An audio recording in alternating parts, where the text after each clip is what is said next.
right, depending upon which clock you want to believe, it's 4 o'clock. Might actually be 4:01, so we will say hello and welcome everyone to the July 1, 2025 Salinas Council meeting. We're going to go ahead and call this one to order, and I'll turn it over to Patty.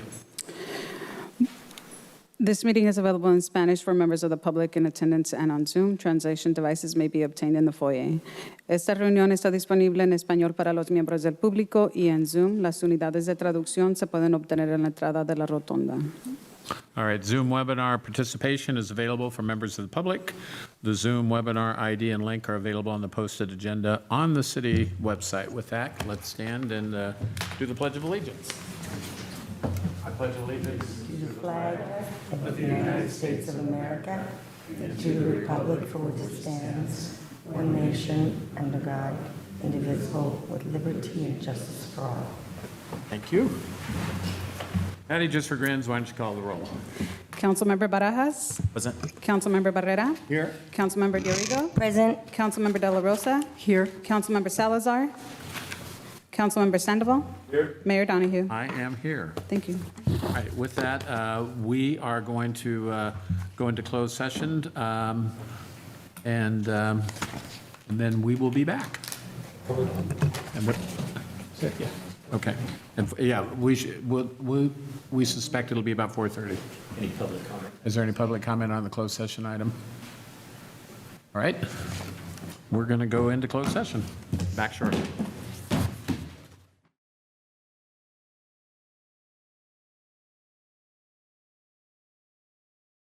We will get started, but first we'll have the city attorney report out on any action, if any, from the closed session. Thank you, Mayor. There is nothing for us to report out of closed session. Okay, very good. Thank you, sir. All right. Anybody new around this place? Hi, Elisa. Good afternoon, Mayor, members of the City Council. We had 2 new hires, 2 critical positions were filled, and we had 1 promotion during the month of June.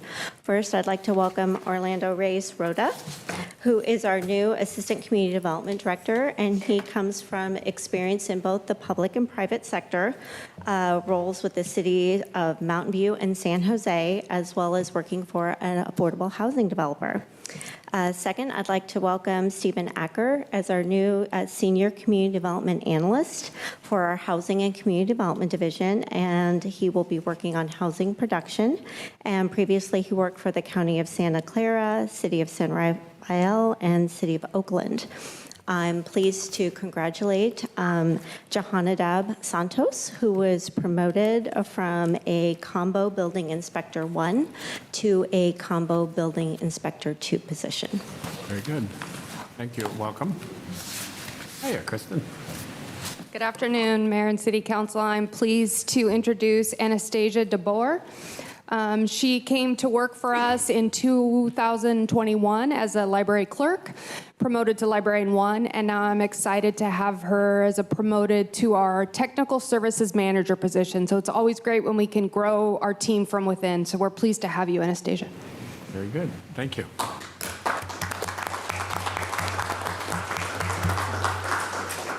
Okay. It's the police chief. Good afternoon, Mayor, council members. Good evening. Thank you for having me. Carlos Acosta, Chief of Police. We're excited to have 4 new employees join the Salinas Police Department team. They graduated from the Police Academy on June 18th to the rank of police officer. So Hernan Perea, Ruben Alexander Portillo, Jesus Francisco Rodriguez, and Angelique Rose Torreselas. They would have loved to have been here because you can imagine they're already in the training program and very busy, but they are happy to be here in the city of Salinas, so thank you. Thank you, Chief.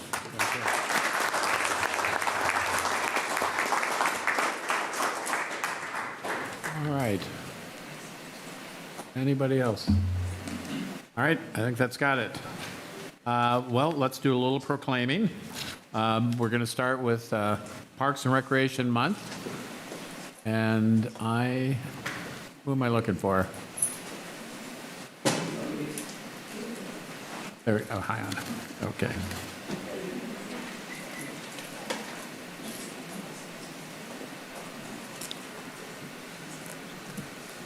Do we go first or should you go first? You go first. All In right. fact, I think you just go, because I'm not aware of, I'm going at all. Okay. Hello, Mayor and City Council members. Ana Ambriz, Recreation Park Superintendent. Thank you for proclaiming July as Parks and Recreation Month. We appreciate your recognition of the essential role that Parks and Recreation play in our community. Parks and recreation are vital to community well-being. They promote healthy lifestyles. They provide a safe space for people of all ages to connect. They enhance the quality of life for everyone.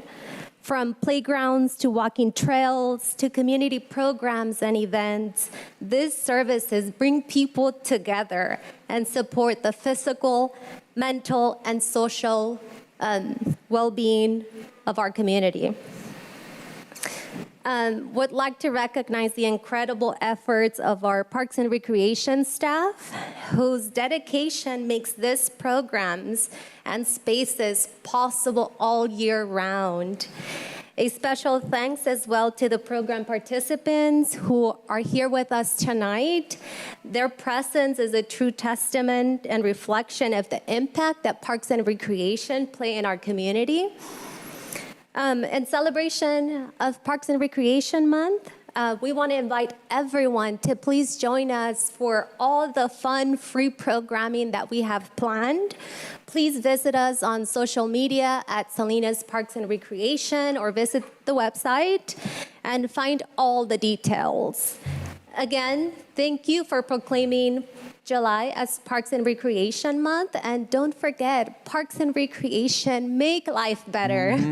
Thank you. Well, it turns out you are right. I am supposed to do a little proclaiming, so I found my certificate. So, and this one has lots of whereases. This has nothing to do with the fact my dad used to be the Park and Recreation Director, so I have a bias towards Parks and Recreation, but I'm going to read a couple of them. And whereas Parks and Recreation are an integral part of communities throughout this country, including the city of Salinas, and whereas Parks and Recreation promote physical, emotional, and mental health and wellness through both organized programs and self-directed fitness, play, and leisure activities. And then I'll jump down into the middle, whereas Parks and Recreation enhance community identity by offering facilities and services that reflect and celebrate Salinas' unique character, cultural heritage, and natural landscape. And whereas Parks and Recreation are essential and adaptable public infrastructure that strengthen our resilience in the face of natural disasters, public health crisis, and climate change.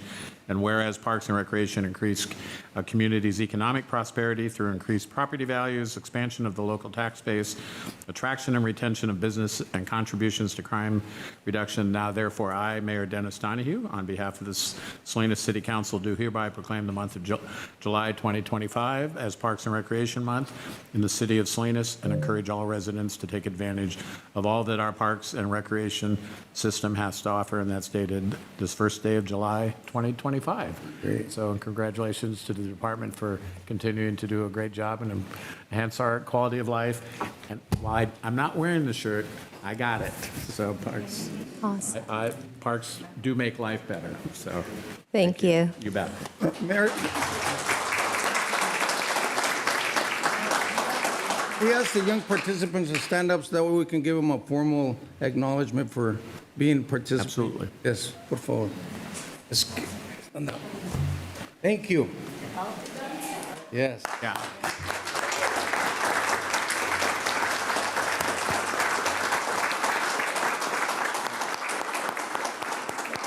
And council member, we'll go ahead. Hang tight. Don't run away, because we're going to do some photo ops in front, and we have a couple of groups today. So you're one of them, and we'll so hang in there for a few minutes, and we'll take a group photo. So thank you, Tony, for that. You bet. Okay. All right. Next up, the California Rodeo and their 115th anniversary, and I think Yes. Gloria, you have. Yes, and Margaret and I are going to give the proclamation. I'll read the first three whereas, and then Margaret will read the rest, Councilmember Dorigo. It is with great honor to recognize our California Rodeo here in Salinas. 115th anniversary. So I'll start.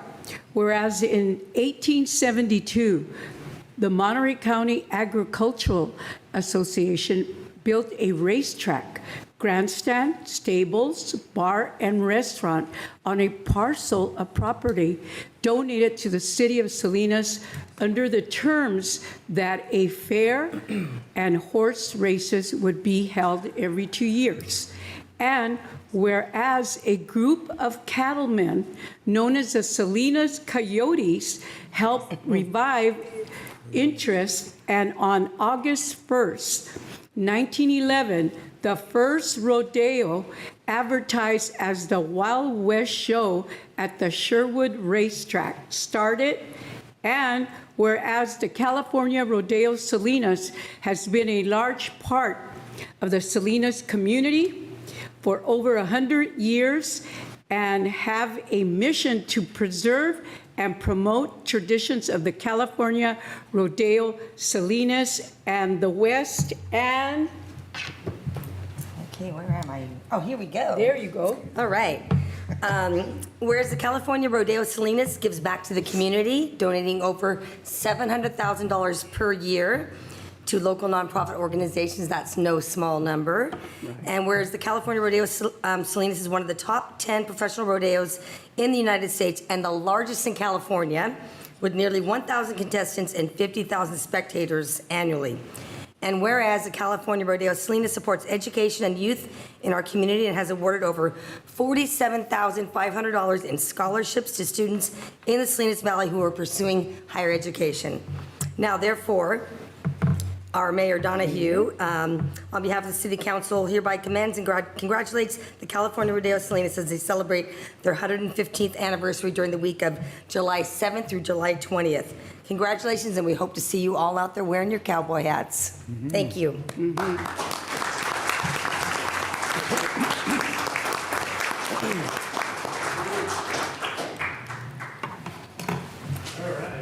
Mr. Mayor, council members, and staff, thank you very much for the proclamation that was just read. On behalf of the California Rodeo Association, we appreciate the partnership that we have together. It's been decades in the making, and we look forward to decades more. I would like to introduce a few folks that are here with me today. Of course, you probably recognize right away the most obvious guy, which is Dude. He's our mascot. So we brought Dude this year for the first time, and he's here with us. First Vice President, Bob Eggers. Secretary, Tim Baldwin. Our Marketing Manager, Mandy Lindquist. Joey and Lupe will be introduced a little later, but they're directors for the California Rodeo. And I do want to recognize both Lupe and Joey for all that they do for us, so thank you. Wow. Did I forget anybody? All right, just want to make sure I got everyone. Well, you mentioned some of the things I was going to talk about, but just a few quick highlights. Last year, 2024, we had a very, very successful year with record-breaking attendance. We sold out Friday night, we sold out Saturday, and we came really close to selling out Sunday. About 400 tickets, we could have sold out our Sunday event. So we had over 100,000 in attendance during the week. We had 2 concerts last year and did really well with the attendance and participation and support from the community. Scholarships was mentioned, that 44,500. We gave almost 800,000 to our community partners, our nonprofits who help us put on the California Rodeo last year. And this year, of course, we're starting out with our Blake Shelton concert. The concert was a little ahead of schedule than we would normally do during Big Week, but we did have nearly 13,000 folks in attendance last Friday night. Very well attended, great concert. So hopefully folks enjoyed that. Scholarships this year, we just awarded in 2025 $30,000 in scholarships. six $5,000 scholarships, and those are awarded to family members of any of our committee member volunteers. So if you're a grandchild, a child of a volunteer of the California Rodeo, then you're eligible for that scholarship. So we're very, very proud of that. We are in the process of commissioning another economic impact study that we'll have at the end of this year. We're looking forward to be able to provide you with that update. Our last one was in 2014, and we did do just a quick adjustment for inflation. That overall economic impact is over nearly $25 million to the community and the county, so we're very, very proud of that. We have a few second-year events that are coming up that were very successful last year. We had our Sweetheart Soiree that sold out last year and is already sold out this year. It's a cowgirl luncheon. We had our Fiestas del Rodeo on Sunday, and that'll be back again this year. Very successful, and we're very happy to continue that. And then we had our very first junior rodeo to help promote the sport of rodeo and the traditions of the Western lifestyle with our younger youth. And we'll have a second one this year that will be in September. So a lot happening. We're appreciative of your support. The California Rodeo starts in just a couple of weeks with Big Week. Go to carodeo.com if you want information about all the specific events and ticketing, and we hope to see you at the rodeo grounds in just a couple of weeks. And thank you again for the proclamation. Thanks, Stephen.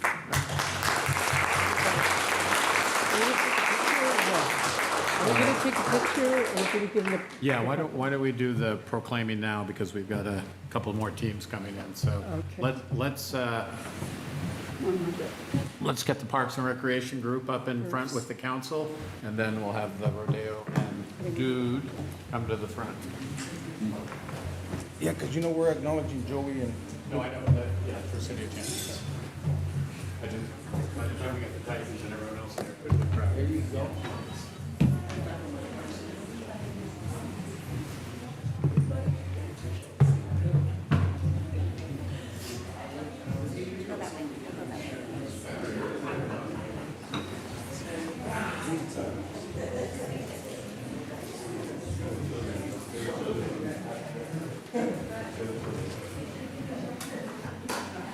Can we move the sign a little more this way? Yeah, just slide the sign down a little bit so you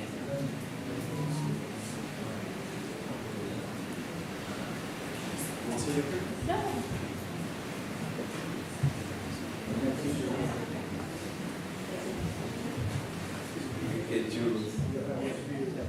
No, I'm good. Okay, are we ready? 1, 2. Good.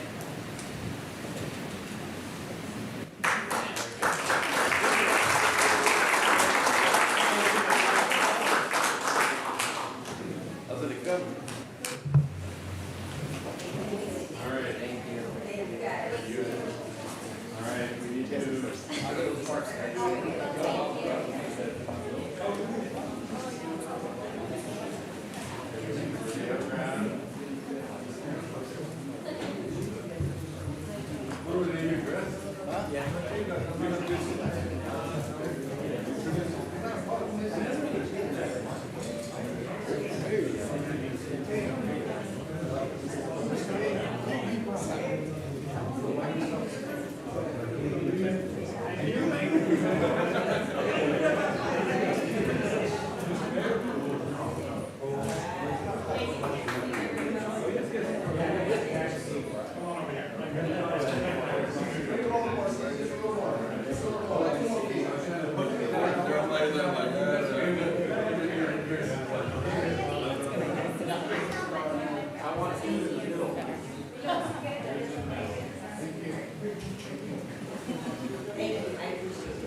Come out just a little bit more, just forward a bit.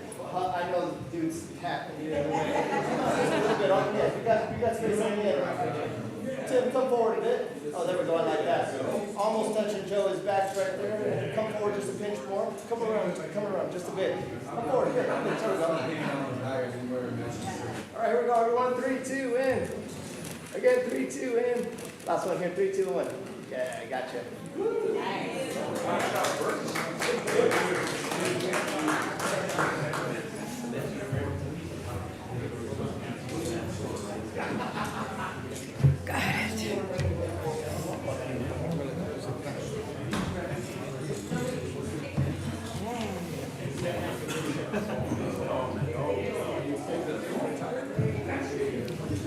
It's a ridiculous. I always like to pick in the bags.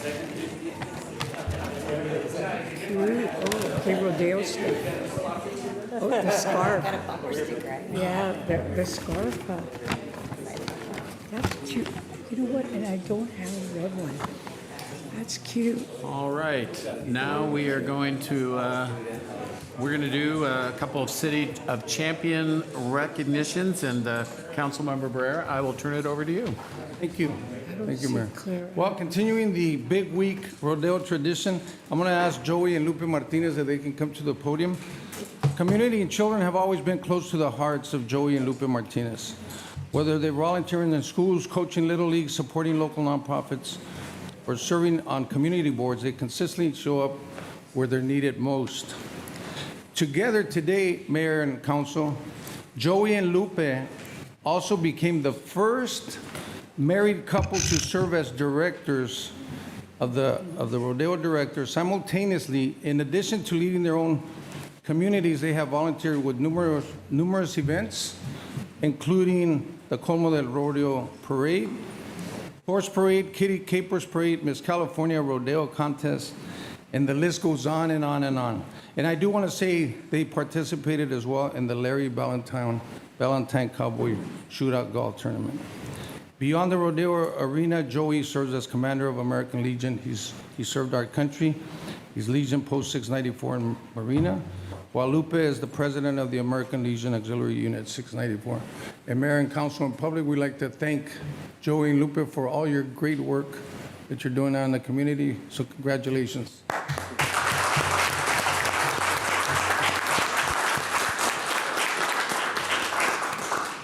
Being born and raised here, I mean, you have to give back. I don't know why I always want to cry.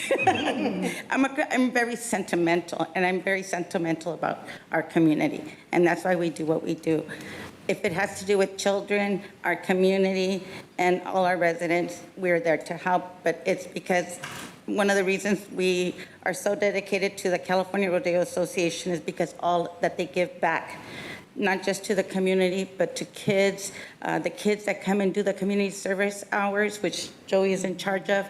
We always invite them to come back as be volunteers, and they enjoy it. Not only are they getting the community service hours, but they're also becoming part of our California Rodeo family, which we hope they continue to do beyond their high school years. Great. Thank you. How do you follow that, right? I just want to say this is humbling to me because we don't do things to get rewarded. I never look at things that way. We kind of just do things because we want and love what we do. We love the community. We love the rodeo. Gosh, I don't even want to go on the list of things we've done throughout our life and continue to do. But it's just, it's humbling to be here before all of you. And I thank you, each and every one of you. Thank you. Okay.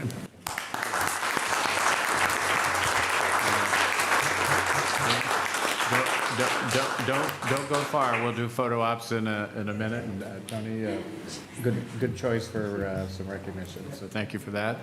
And Andrew, do you want this one, or do you want me to do it? But feel free. Why don't you take it? Are you in the high school? Yes, Clara. Oh no, that one's been postponed. Oh, okay. All right. Got it. All right. They never tell me anything. Because I've got the plaque and everything. Okay. All right, Margaret, you're up. We're going to... Okay.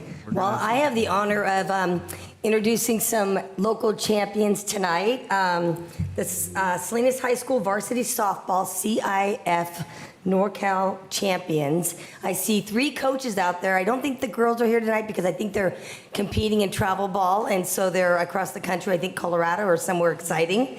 So I want to bring the 3 coaches out to talk about their season. Ron Guzman, head coach. I see out there Scott Norman and Ana Penicello. So tell us about your season and how it went, and then I've got certificates for every one of your players. So congratulations on your huge victory.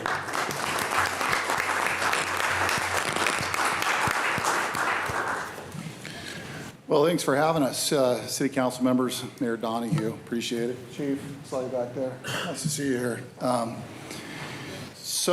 It's been quite the turnaround at Salinas High School in 3 years. We took the program over 3 years ago at Salinas High when the acting coach had stepped down.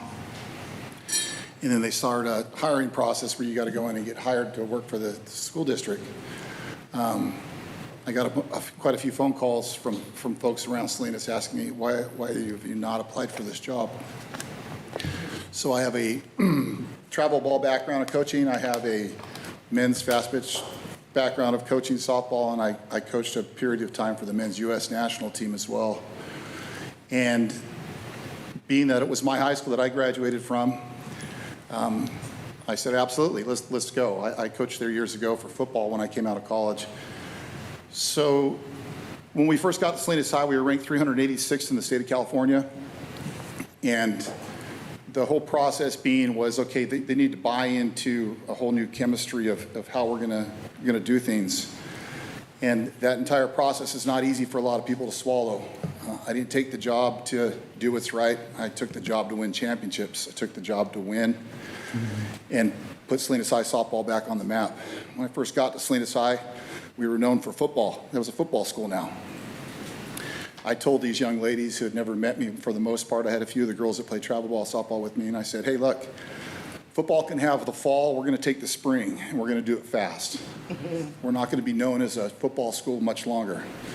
And shockingly, those girls bought into it the first year. First year, we ended up ranked in the top 100, went to a CCS Division II championship, and we lost. That stung. I carried that coin around. It was a medal we got for second place until this year.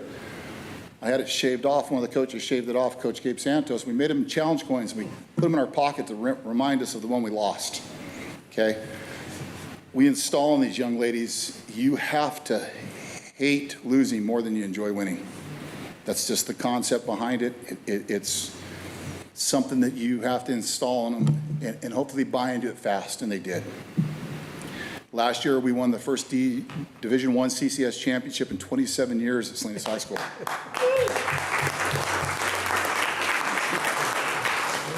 And we ended up ranked 30-something in the state of California at the end of the year. Awesome. This year, the team went on to win the first NorCal state championship in the history of the school. And I wasn't aware it was the school. I thought it was for just softball. So I'm extremely excited for those young ladies because they put the school obviously on the map for softball, but they won the first state championship for their high school in the history of Salinas High School. And Sports Illustrated just came out, I think yesterday, the final rankings. The school is ranked 14th in the state of California. There's over 1,300 schools that are ranked in the state of California for softball. That puts them in the top 2% of all the schools in the state of California. Awesome. Yeah.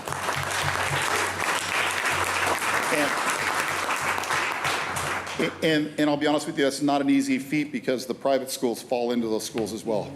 So you're competing against schools that get to recruit from, some cases, Bay Area teams that 1 to 2 million people populations, they get to recruit those kids to play for their schools. And they got right after it and competed with those schools, and it showed. So Coach Anna, Coach Scott, Coach Gabe can't be here, Coach Troy can't be here, Coach Ed can't be here. Like Margaret was saying, 14 of the 15 girls play travel ball. They're in Colorado competing right now throughout the summer. Then they'll come back and they'll do fall sports in high school, obviously, and then we'll get after it again next year and see if we can't win another championship for Salinas High School. But I want to say thank you. I appreciate it for having us. Congratulations. I have certificates for you. I also want to mention I am a Salinas High Cowboy graduate, as are my sons. So great job, you guys. And let's go get them next year, too. I'm going to hand these over. Appreciate it. Okay. Don't go far. We'll do photo ops in a minute. We've got one more, and Andrew, I think you've got a group you want to acknowledge.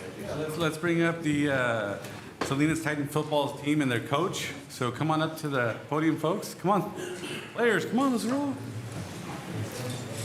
Right, look at that. Oh, look at those medals. All right, well, it's my honor to congratulate the Salinas Titans football team, congratulating them on their outstanding achievement of qualifying for the 2025 AAU Junior Olympics and inspiring the youth of Salinas through their hard work as leaders and student athletes. And I also want to recognize the coaches. I want to thank the coaches for their unwavering dedication and empowerment towards the next generation of leaders in our community. Your countless hours of volunteering, coaching, mentoring, and serving as a role model will leave long-lasting impressions on the youth in Salinas. Congratulations. Yes.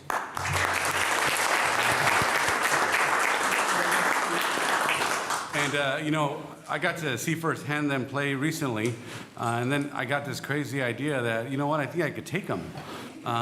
So I decided to challenge them to a little game. They beat me 12-1.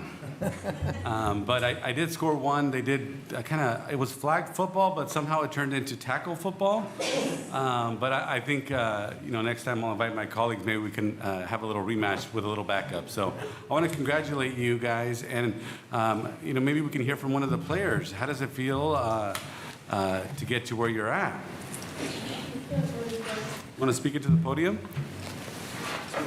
I don't blame you. All right, well, Coach Castillo, would you like to Yeah, share? I just want to say thank you guys for having us. I heard Coach from Salinas High, I share his ambition. Actually, I coached a lot of your girls for travel softball, so I know quite a few of your girls. So congratulations for coach to coach. But I share his ambition. Our journey started back in 2023 with the Alvarez Titans football team. Went undefeated, won our first Super Bowl. It was awesome. Last year we did something that hasn't been done in 24 years. We won back-to-back Super Bowls. So I knew I had a good group of boys, and I was like, you know what, let me see what else I can do. So we stumbled upon this AAU flag tournament, and this is some hefty competition here. We're going against the world. So we took a chance, went down to Chula Vista at the Olympic Training Center, and lo and behold, these boys that sit in front of you right now are the #1 ranked team in California. There you go.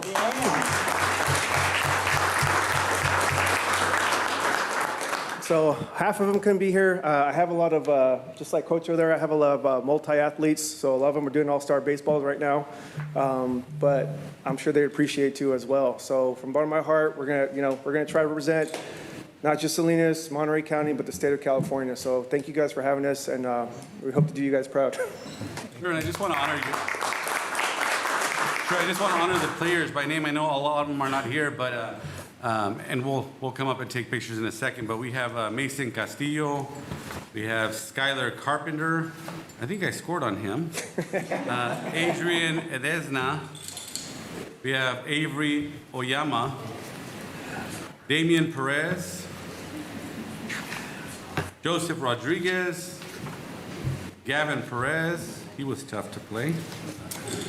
And we have Saint Barrientos, Chris Rueda Rod, Clay Fowler, Giovanni Chavez,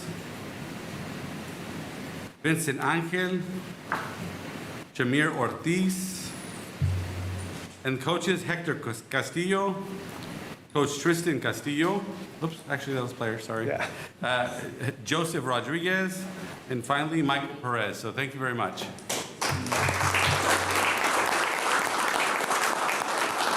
More pictures.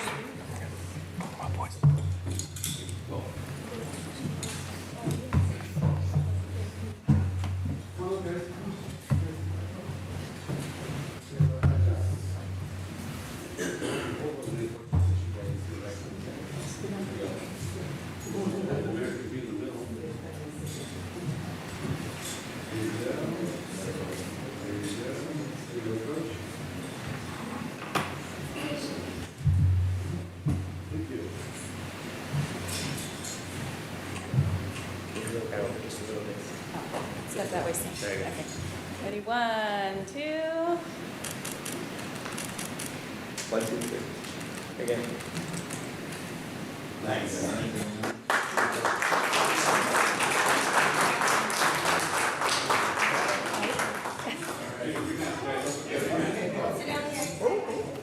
What happened?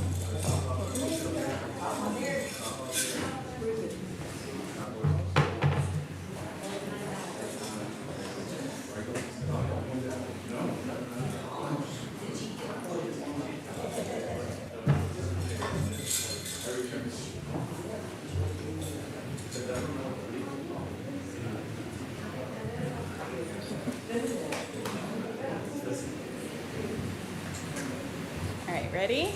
Gloria. 1, 2. And again, here go 1, 2, 3. Again, 1, 2, 3. Gotcha.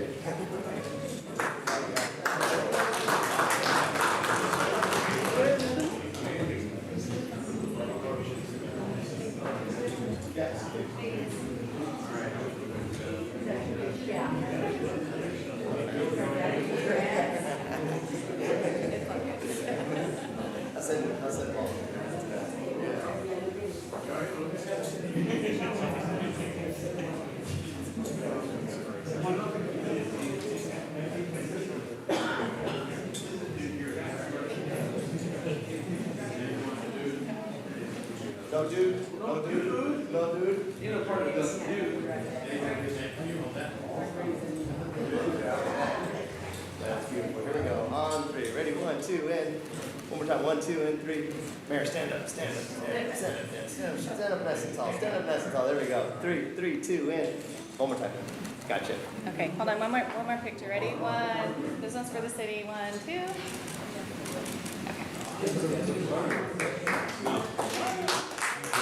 Oh, wait, you forgot one. Now we got to retake. Sorry, retake. All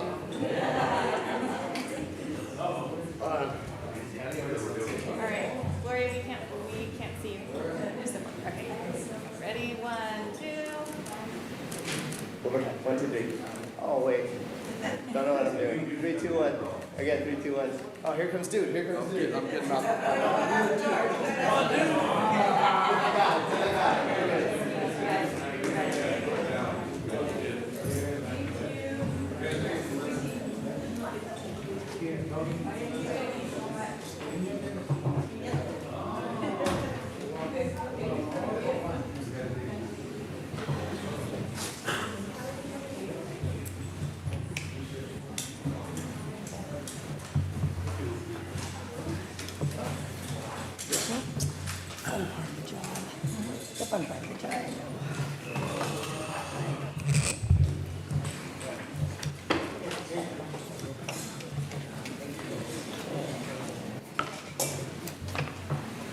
All right, we are now open for public comment on items that are not on the agenda and that are in the City of Salinas subject matter jurisdiction. Comments on consideration, public hearing items, and this consent agenda should be held until those items are reached. Public comments are generally limited to 2 minutes per speaker. They will be 2 minutes this evening. And with that, public comment is open for business. Good afternoon, Jose Guerra, Montebello community. Thank you, Mayor. We're back to 2 minutes. I love it. I love it. It's great. We're getting better. First, I want to thank everybody that served this country. Happy 4th of July. All the law enforcement agencies out there, corrections, sheriff, police departments, parole agents. If I forgot anybody, forgive me. There's plenty out there. Second of all, I want to say I'm glad that the mayor's coming to his senses and giving us our time back. I appreciate that. That means a lot. Thank you, Mayor. Yeah, you gave us 2 minutes. It was a minute and a half. He remembers now. And I do like that you did the 3 second, I guess the 3 minute comment for the people on the council. That works good too. I appreciate that. With that, I want to say thank everybody. Have a good weekend. Happy 4th of July. Have a good day. Thank you.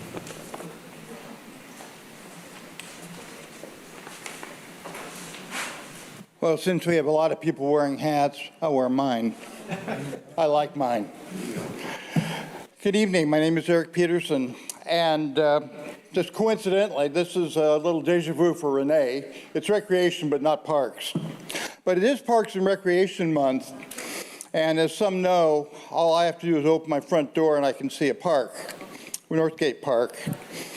And we've got that park because of some time ago, council member Jan Collins, who made it a permission to get that park built. And the way she puts it, her method was she was a pest, her word, and it worked. And the reason I bring this up, and I brought this up before, is it's only appropriate to honor Jan by renaming the park after her. Jan Collins Park. And the The policy here is you have to be dead 2 years before you get anything named after you. But other places aren't like that. We can change that policy and name a park after Jan so she can appreciate while she's still alive. Palo Alto named the Ellen Fletcher Bicycle Boulevard after Ellen a couple decades while she was still alive, and it can be done. So I would appreciate we go ahead and do that. Thank you. Thanks, Eric. Good evening, Mayor, City Council staff, and everyone else. My name is Sharon Field. I come to invite you to Compass's extravaganza this Thursday at the Sports Complex. It is a free entrance. It's free parking. It's the 4th of July, 249th anniversary. There will be bounce houses. There will be carnival rides. The only thing you'll have to pay for are the food trucks. But we are understanding that about 16,000 people might come this time, so we will be clicking you in and or out. So I will leave these with Alexis for anybody that might like them. You do not need these to get in. It's just to remind you. So thank you. And also, I was going to mention what Jose mentioned with the 3-minute limit. I have been going to respectfully request that you give City Council 2 minutes like you give us, but I'll live with 3 minutes. So thank you. Got my due choice. Oh, wow. I got you, Marion. I wouldn't be in this if I hadn't had the parkway down there. First of all, Mary Ann Worden, I'm here to thank Gloria and our chief of police and our mayor for coming down to our Portuguese festival last Sunday and for the presentation you made. But I also wanted to remind you, we had someone that passed away this last month, and that was Al Espinola. And him and I and Gloria and a couple other ones and Eric were here every week faithfully, and that time it was every week, sometimes until after midnight. Al devoted his life to Salinas, for Measure G, Measure E. I wouldn't have been on Measure G if it wasn't for Al. But he really, really devoted his life here to doing things for our city. So I just wanted to remind everybody that we should, if we haven't done it already, take a moment to remember him. And I guess not having a funeral, but when I heard about it, it just broke my heart because he was a wonderful, wonderful human being. So just wanted to let you know, thank you. Thanks, Marianne. So hope I don't hit nobody or. You gotta get one of those. Give him over to the back out and get out of there. Do you have a license for that thing? That's all terrain. You shouldn't need a license. I just came from the dentist, so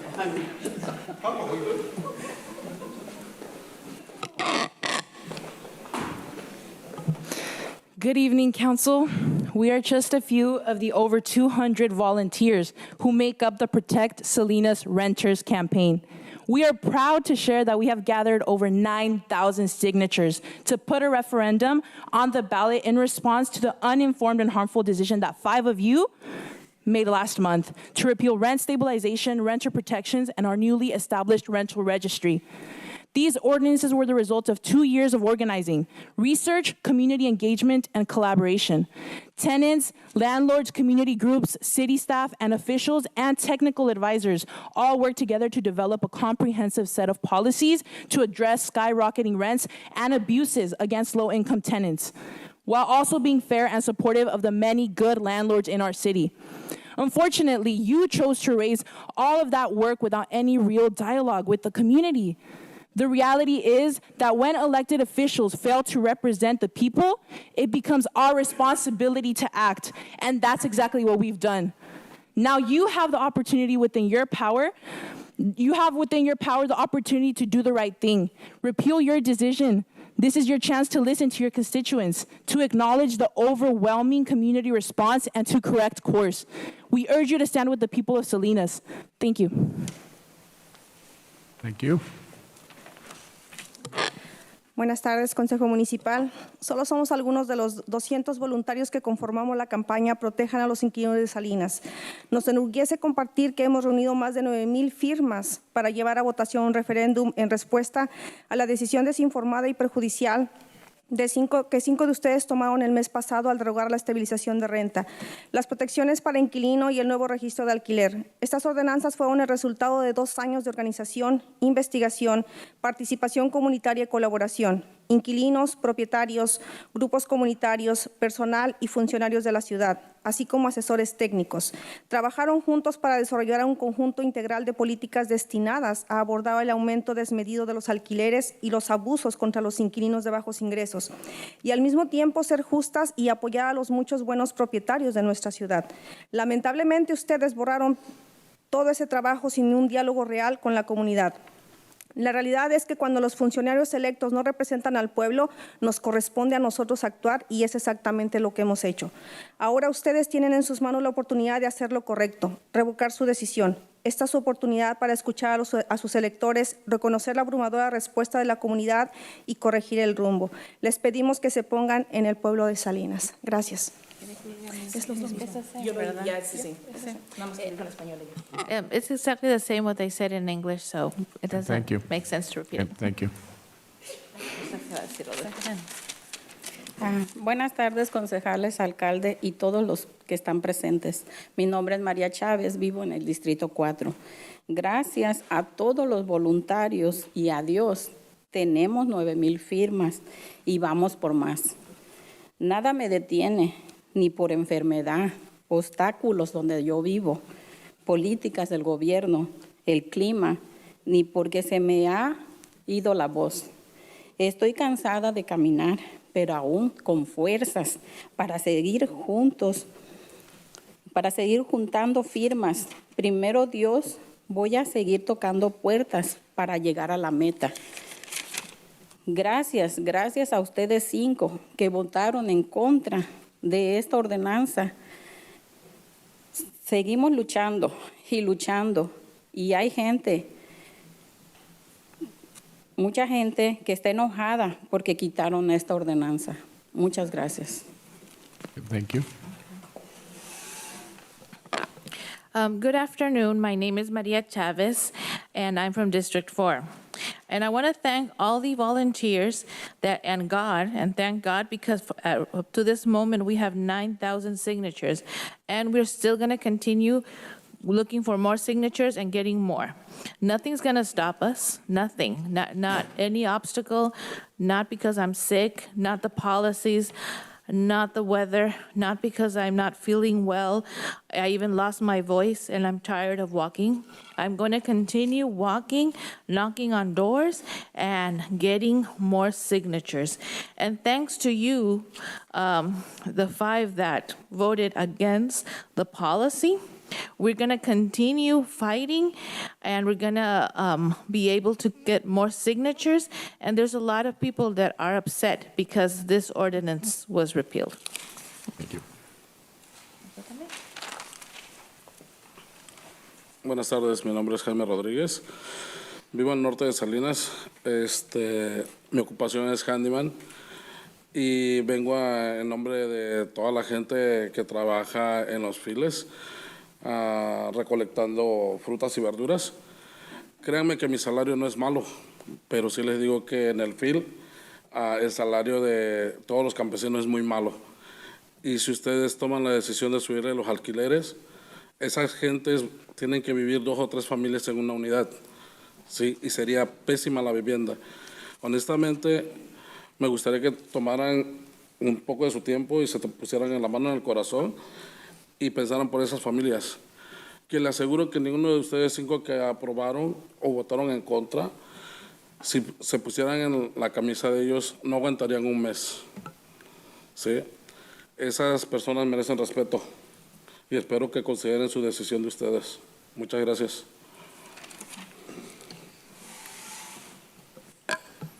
Good afternoon. My name is Jaime Rodriguez, and I represent North Salinas. I'm a handyman. and I'm here representing all the people that work in the fields, picking fruits and vegetables. Believe me, my salary is not bad. But all the people in the field, if you increase rent, it's not going to be enough. They're not going to be enough, and 2 or 3 families are going to have to live in one unit, and that makes housing bad.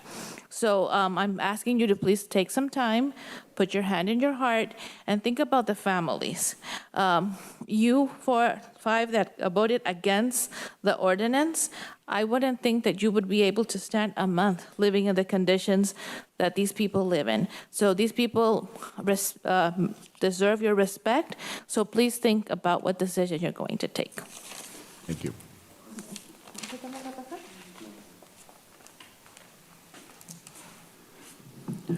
My name is Juan Garcia. I'm calling to, de todos modos te voy a necesitar, tengo la tendencia de brincar de inglés a español. Hoy sí vas a trabajar. I'd like to describe my experience attempting to enter the navigation center at Chinatown, which required me to physically prove that I can climb up to the top bunk even before an intake was done, which I felt to be dehumanizing.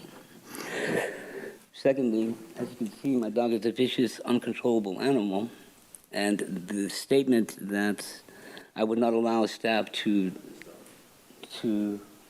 allow them to assess the dog's temperament. The dog was trained on my father and I, and the dog was even allowed at the hospital where he passed away.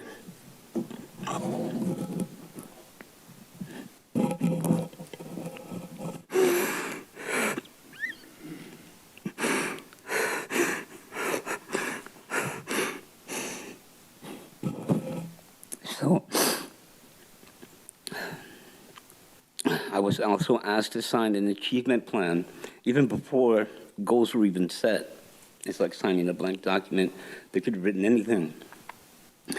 Quizás porque me ven con mi sombrero y hablo español.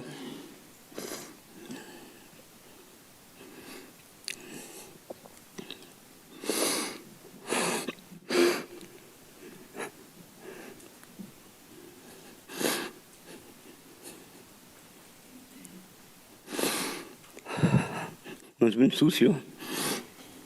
Piensas que somos ignorantes, pero no somos.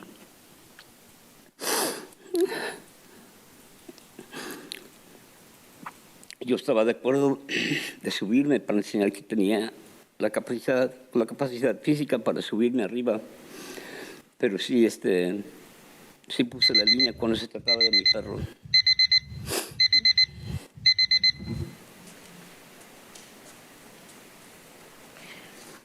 Maybe because you see that I'm wearing my sombrero and I speak Spanish and I'm dirty, you think I'm ignorant, but I'm not. I agree in my capability, and I was gonna go up, but then I put a line and I put a limit when it had to be do with my dog. Okay. All right, thank you. Hello, Mayor, City Council, David Masonev. About the rent stabilization, I'm personally against rent stabilization. I think there's issues with it that can't seem to be addressed in a proper way, and it doesn't benefit everybody. But having said that, I wasn't excited by the way the council removed the stipulations, removed the law. And so I am in favor of signing the petition that is going to put it on the ballot. And I think putting rent stabilization on the ballot is the right thing to do. I don't agree with rent stabilization, but if you put it on the ballot and people are aware of what's going on, they will vote, and it will either be a yes or no, and it'll be the honest way to go. So thank you very much. Thanks, David. Okay. All right, let's see if there's anybody on Zoom. Okay, nobody on Zoom. We will close public comment.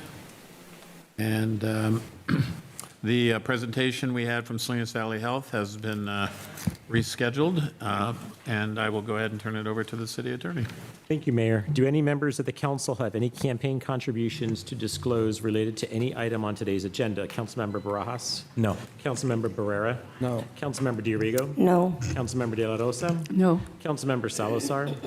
Councilmember Sandoval? No. And Mayor Donahue? No. Thank you.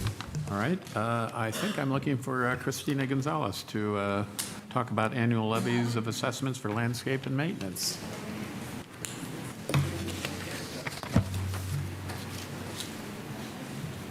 Good afternoon, everyone. My name is Christina Gonzalez, Public Works Administrative Supervisor, and I would like to introduce Donna Seguro with Harris and Associates, and she will be presenting on the annual levy of assessments for the landscape and maintenance districts.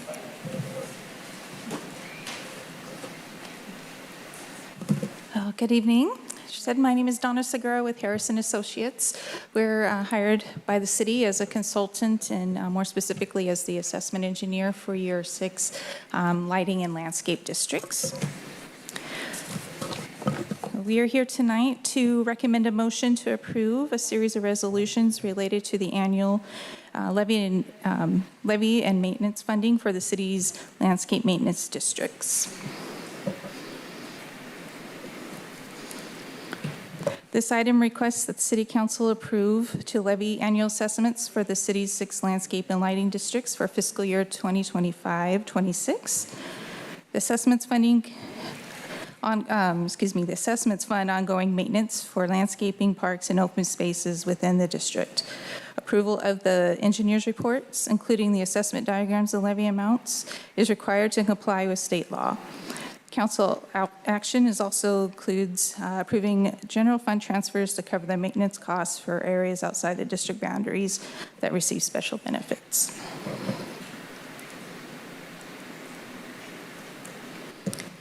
For a little bit of background, the city established 6 landscape maintenance districts governed by Article 2, Chapter 21C of the city's municipal code and per the Landscape and Lighting Act of 1972. This chart here just gives a little summary of the work that is being funded in each of the LMDs. There's no change from last year. It's all the same.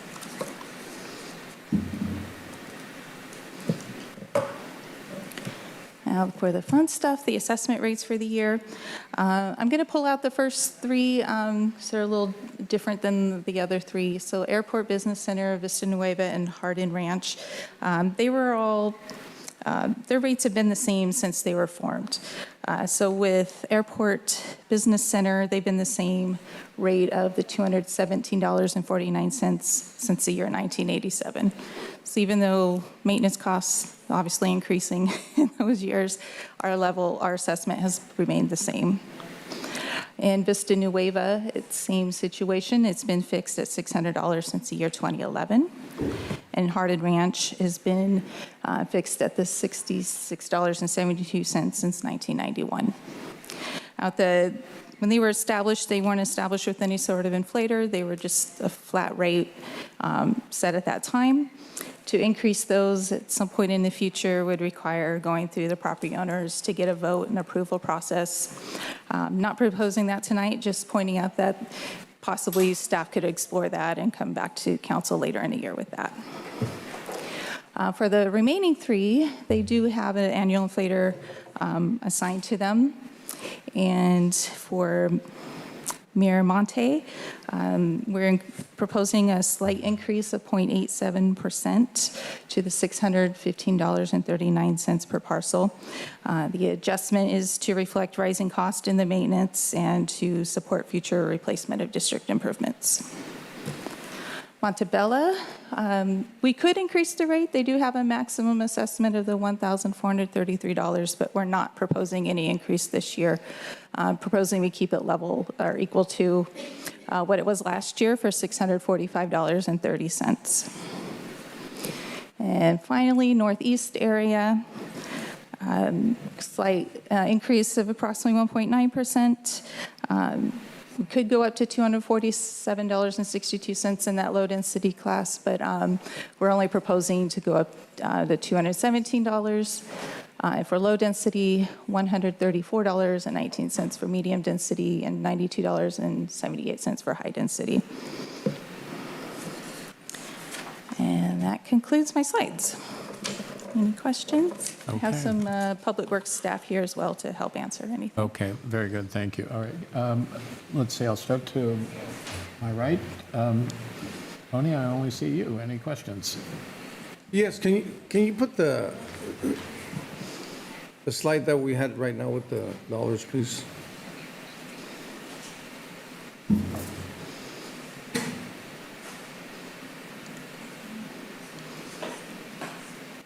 Just real quick, so I can understand this. When you say actuals versus maximum assessment allowed, what does that do? What's the investment? And when you say maximum assessment allowed, that means you can raise it to that amount? Yes, so the first column where it's fiscal year 2024-25 actual, that's the actual amount that we assessed last year. Yes. The other two columns are, that middle column, the maximum assessment is the maximum we can assess. That's the top, the ceiling. And then the recommended column, of course, is the dollar amount that staff's recommending for this year. Yes, and even though I read the report, why are you recommend the ones that you're recommending to stay the same? Can you let us know, the public, why is that recommendation? For the first three, Airport, Vista Nueva, and Hardin, we're levying at the very max, so we can't increase it all there. When we formed those districts, it was set, and there was no mechanism as part of those districts that would allow you to increase it.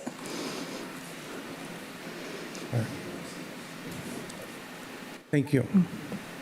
Okay, Jose? Okay, to my left, Aurelio. Mr. Mayor, no questions at this time. I do want to thank staff for answering my question. All right, good That's a question. Okay, thank you. Council Gloria? member, your microphone, please. Mic's on. Okay, my question would be, okay, our residents in these areas are paying an assessment every year, which is what you're recommending here. So being out in the community, we hear a lot of complaints from residents that are in the assessment districts. So how can we make our residents that are paying this amount feel like they're getting their, that they're paying into something and they want to see things taken care of? I don't know if you can answer that, but we have a lot of people that live in these assessment areas that are paying, and they want good service. So can somebody, whoever wants to answer that? Hi, thank you for that question, Gloria. Yeah. So on our city webpage, we do have a page dedicated to each district, which showcase what our expenditures are quarterly and annually. But if anybody in the public would like to put in a complaint, they can call our main line at Public Works, submit a Q alert, email us, and we'll definitely respond in a timely manner to make sure that these issues are addressed. Mm-hmm. Okay, thank you. Margaret? Yeah, just a quick question. So it looks like the LMADs cover a lot of different things. When it comes to street lighting, what does it mean, including PG&E costs? Because that's quite a variable cost. It's in the background, the slide before the assessment rates. It's in our packet. I'm not sure if you have that. Oh, street lighting including PG&E cost. I can jump in real quick. What that really includes is the street lights and the power for those street lights. So we have to pay PG&E to provide us that service, and that's what the maintenance districts pay for. Specifically, Montebello is the one that has that. Yeah, it looks like there's 3 of them mentioned, but Montebello being the newest, is that what you're referring to? There's 3 of them out of the Correct. 6 or Correct. 7? Okay, thank you. So if I can add to that, the engineering reports were done with set these assessments, and in those reports, it clearly articulates what can and cannot be covered with the assessment. So that's why you have some that don't cover some things and others that do. So it's the engineering report that really details. So for example, the PG&E costs for lights, you know, they don't turn on just automatically. I mean, there is a power that is used for a lot of these lights. So if it's included in the assessment, it's covered. If it's not included in the assessment, we can't cover it. Yeah. I think that the thing I'd pick up on in the form of a question, and kind of picks up a little bit on Gloria and Margaret. You know, we routinely say just the city on an aggregate basis, you know, X year backlog on sidewalks, et cetera, et cetera. I think the question I have, and I think it's a perception, that if I'm in an assessment district, I'm above and beyond general fund problems. So even though I looked at, you know, the earlier grid that lays out the districts and then service levels provided, what service level should they expect? You know, now you know, so for instance, whether it's response time or this will be fixed because I'm in an assessment district, I should expect 100%, 70%, and I'm not quite sure how to ask the question, but I think there's a perception that if somebody lives in an assessment district, they're above and beyond general fund expectations because they paid for it. Is that a correct perception on the part of folks who live in the, even up here on the dais? How should people understand that? Because I think that's kind of the heart of So Gloria's you keep question. asking these questions that have multiple answers to them. Well, and multiple answers are depends. good. Okay, yes, I understand that, but it depends on the assessment districts that you're in. For example, Hardin Ranch is underfunded in terms of what we're supposed to be providing in that area. And the assessment district was formed to maintain areas within Hardin Ranch, and we're not supposed to use general fund to maintain those areas. So the Hardin Ranch areas for maintenance are cut back annually so that the funds that we collect maintain the areas to a certain condition. So people in Hardin Ranch will complain that these trees are dying or not being taken care of properly. That's because that assessment district doesn't have enough money to do what they expected to be done. And that's because, one, we cap it, or it's capped without a mechanism to raise. Correct, So yes. Montebello has a huge opportunity to pay Well, more money. Montebello has all sorts of stuff in it, and they should expect a higher maintenance effort in that area. So we maintain the streets, we maintain the trees, we maintain the street lights, all within their assessment district. So their expectation is above and beyond a normal residential person because they're paying the highest assessment. So, and then you also get into the other assessment district. Airport district is mainly businesses, but again, that's an underfunded assessment district, and so we have to cut back maintenance to be able to afford what's out there. Well, one of my favorite answers to everything is it depends. But if I hear what you're saying, if you're in an assessment district, you're not necessarily part of the general fund. Correct. So actually, you can lose twice. I'm in an underfunded assessment district that doesn't get to take advantage of the general fund. Correct. And how many people in the city? I think one of the things we're going to owe the city residents is a clear expectation so that they understand. Everybody's not going to like the answers, but I think we're going to have to be clearer on managing expectations. And that's why we set up the web pages. We did that last year So not a lot of the assessment district people know it's there. We did a lot of outreach. And one of the things what we came up is we're not giving them enough information. What's covered in my assessment district? And that's why we set up these web pages last year in terms of letting people know where they can go and get the information about their assessment district. Right, I want to keep it in the form of questions. I'm sure we'll have comments later. Okay, thank you for answering the question. All right, let's go ahead and go out to the public for public comment. Oh, God, what a surprise. Mayor, I'm not going anywhere. Jose Guerra, Montebella Community. Mr. Jacobs needs to come to Montebella and come and put the 4 lights that have been missing for overall almost 2 years. He finally got the hydrant done. That took us, what, Tony, about 3 years? Come on. The trees are barely getting trimmed.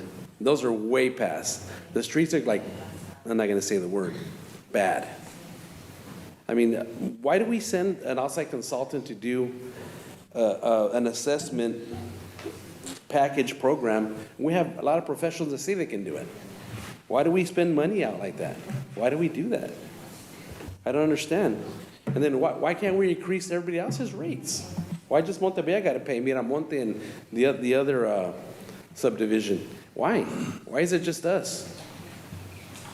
I mean, I had to write something to the city and I had to go through the motions on the City Connect to have all the lights from Freedom Parkway all the way down to the side of the park so they can fix them and change the light bulbs. They didn't do it.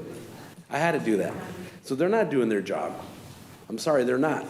So they're trying to say that they're doing their job. The effective rate that they're doing is horrible. I don't know. I mean, I think Mr. Jacobs has to go. I'm sorry. We need somebody better. We need people held accountable for this transparency. Why don't you put the website online right here? Put where you can go on the website, give them the web right now so everybody here can see it. And the phone number they can call that nobody answers. Thank you. Have a good day. Thank you. Hi, Eric. Good evening. Just to be nitpicky, I hope we're paying Central Coast Community Energy through PG&E and not PG&E. Just for what it's worth, the stockholders, PG&E stockholders meeting in May was 20 minutes long, online only. Shareholders were not allowed to speak. PG&E is more arrogant than ever. PG&E is even more arrogant than when they blew up San Bruno. And in the interest of full disclosure, I own stock in PG&E. That's how I got in. Thank you. Thanks, Eric. Go ahead.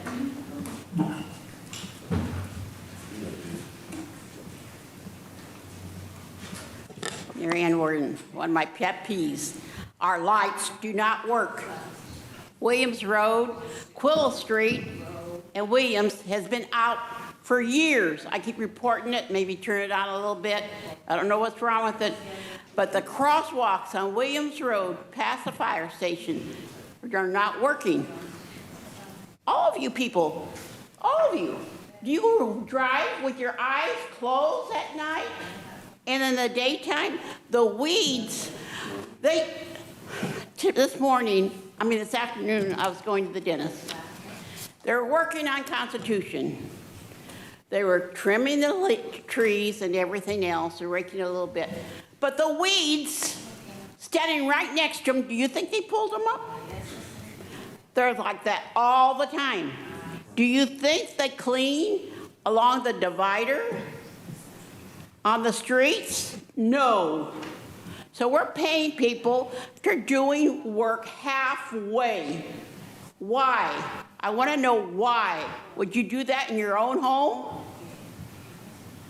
Would you have your jobs if you were working? Would your employer allow you to do half a job and not all of it? What's wrong with our city? Stop paying these people for doing half jobs.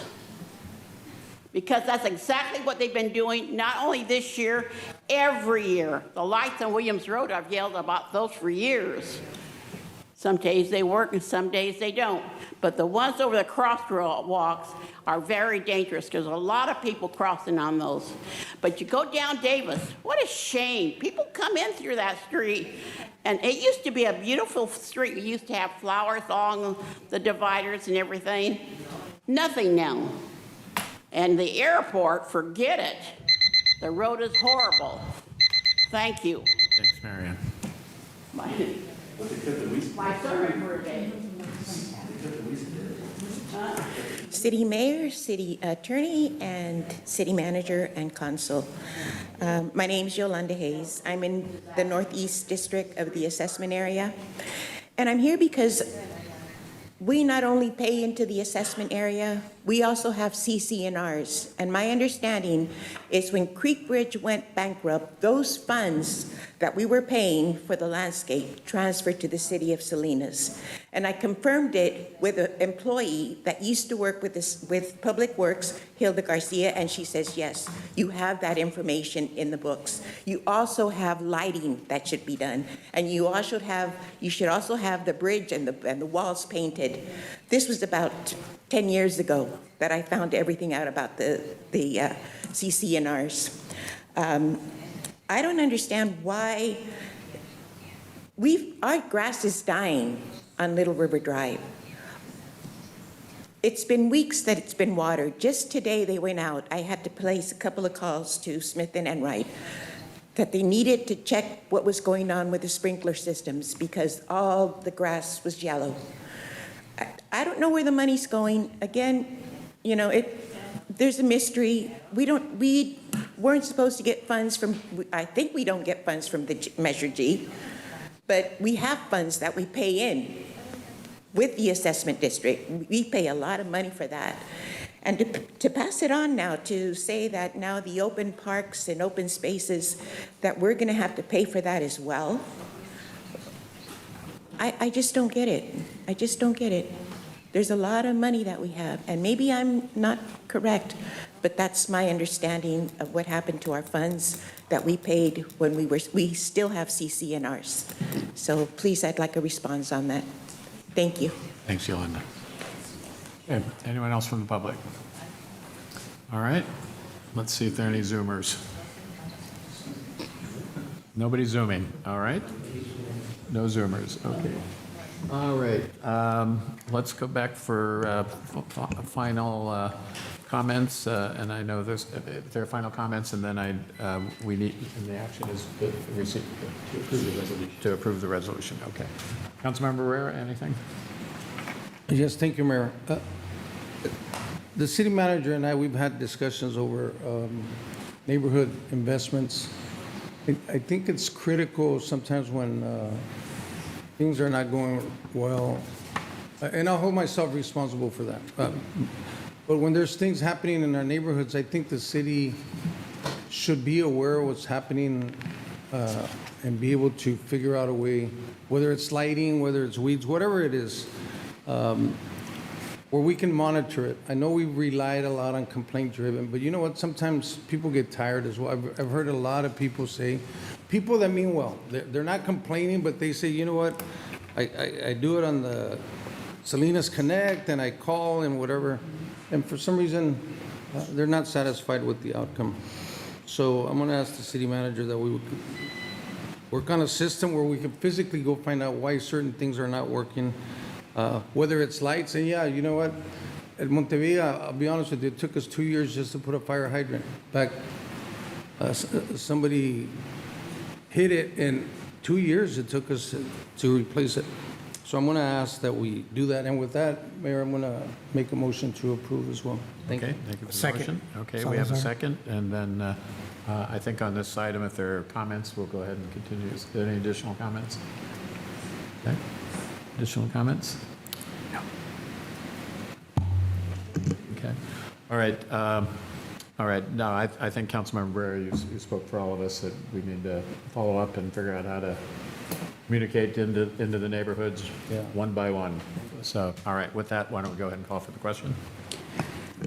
Motion by Councilmember Barrera, second by Councilmember Salazar. Councilmember Barajas? Yes. Councilmember Barrera? Yes. Councilmember Dorigo? Yes. Councilmember De La Rosa? Yes. Councilmember Salazar? Yes. Councilmember Sandoval? Yes. Mayor Donahue? Yes. Motion passes. Okay, thank you. All right, we are looking for Adriana, who has, I think, arguably the longest public hearing item title we've had all year.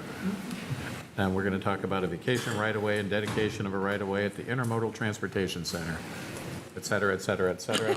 Yes, Rail it's- extension project. It's quite lengthy, but that's because we are we are requesting that you take quite a few actions tonight. Hold on one second. Okay, so good afternoon, Adriana Robles. I'm your city engineer, and today I'm here to request that the city council vacate some right-of-way and dedicate additional right-of-way. This is going to be at the Intermodal Transportation Center, the ITC, as we all know it. So just to set the stage, the vacation that we're asking for is for the former Station Place and Railroad Avenue and easements associated with it. We're going to ask you to rename Railroad Avenue to Station Place and to dedicate new right-of-way for Station Place and dedicate new easements and right-of-way for the extension of Lincoln Avenue. Along with accepting the improvements that were made by the Transportation Agency for Monterey County. So just a quick background. In 1998, city acquired the properties at the Salinas train station. And then in 2017, the city and TAMC, the Transportation Agency for Monterey County, signed a memorandum of understanding, an MOU, for the Monterey County Rail Extension Project. TAMC was the lead on that project, and they completed the project in 2021. The land was transferred over to the city in 22, and then the city took ownership of all the ITC properties at the end of 2022. So these are the improvements that were made by TAMC. What ended up happening was there was a demolition of quite a few buildings that were there. New improvements, it's basically bus improvements for this intermodal, interconnected vision that was seen for the city, and extensive parking for the rail project that is to come.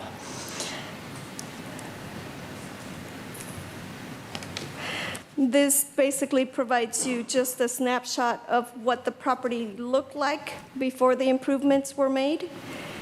And here is, again, an aerial image of the improvements, or of the site following the improvements. The area shown here in pink shows you Railroad Avenue, which historically Railroad Avenue used to come in, it used to tie towards Main Street, and it came in from the east side and came up around to the train station. And then it shows you Station Place going north and south here. So that's the area that we are proposing to vacate. And this is what is being proposed to be dedicated for right-of-way. This exhibit shows you in yellow, what we are now calling Station Place, or proposing to call Station Place, which is shown across the top, and then the Lincoln Avenue extension. What is being proposed also is to consolidate the parcels, and this, what it does, it aligns with the improvements that were made. Oops. So like I said, part of the request tonight is also renaming Railroad Avenue. The reason for this was years ago, I want to say 2018, we were notified that there was a lot of conflicts with Spreckles, because apparently Spreckles also had a railroad avenue, or has a railroad avenue, and there was a lot of conflict with that.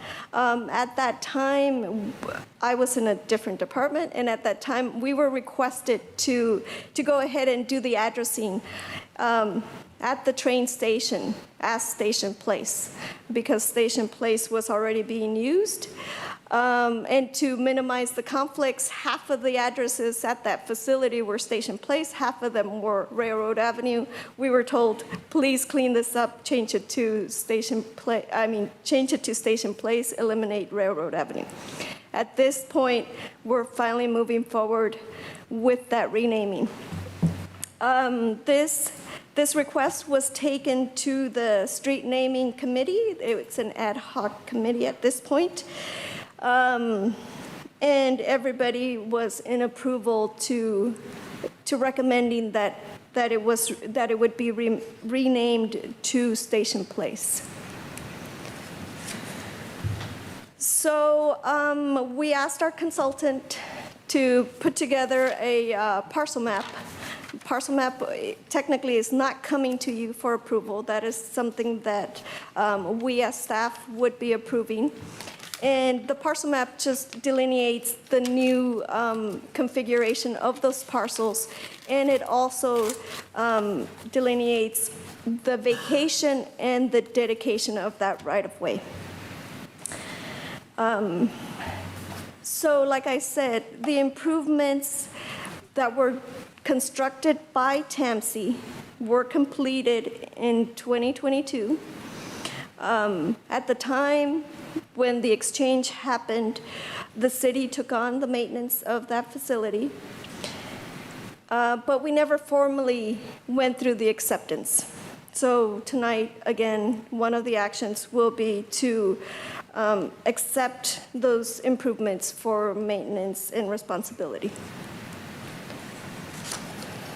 So tonight, what we're asking for is for you to approve a resolution vacating former alignment of Station Place right-of-way, Railroad Avenue, and related access easements, roadway and pedestrian access easement, access and utility easement, and water line easement, and in a 25-foot wide alley, renaming Railroad Avenue to Station Place, dedicating right-of-way for new Station Place, dedicating right-of-way for the extension of Lincoln Avenue, dedicating water line easements 1 through 5, and accepting the Monterey County Rail Extension Project Salinas Rail Kickstart Project Package 1, and completed improvements for maintenance and responsibility. Sorry, that was lengthy.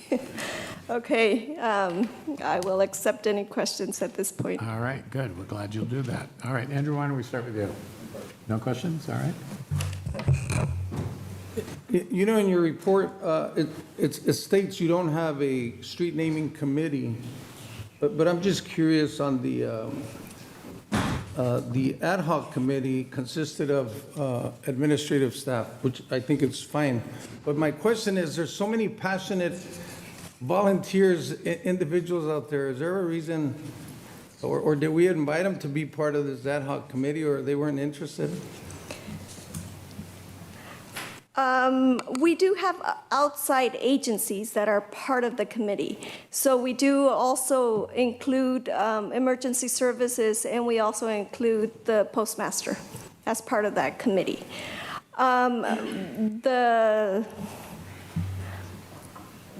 What am I trying to say? The municipal code does include that the committee include one community member. That would be for the city council to appoint that community member. If I could interrupt, it's actually the mayor that makes that appointment. Correct. Yes. And Mr. Callahan, I see you nodding your head yes on this, but is there a reason why the mayor did not appoint a community member? Probably because we forgot about it and didn't tell him, to be quite honest. Oh.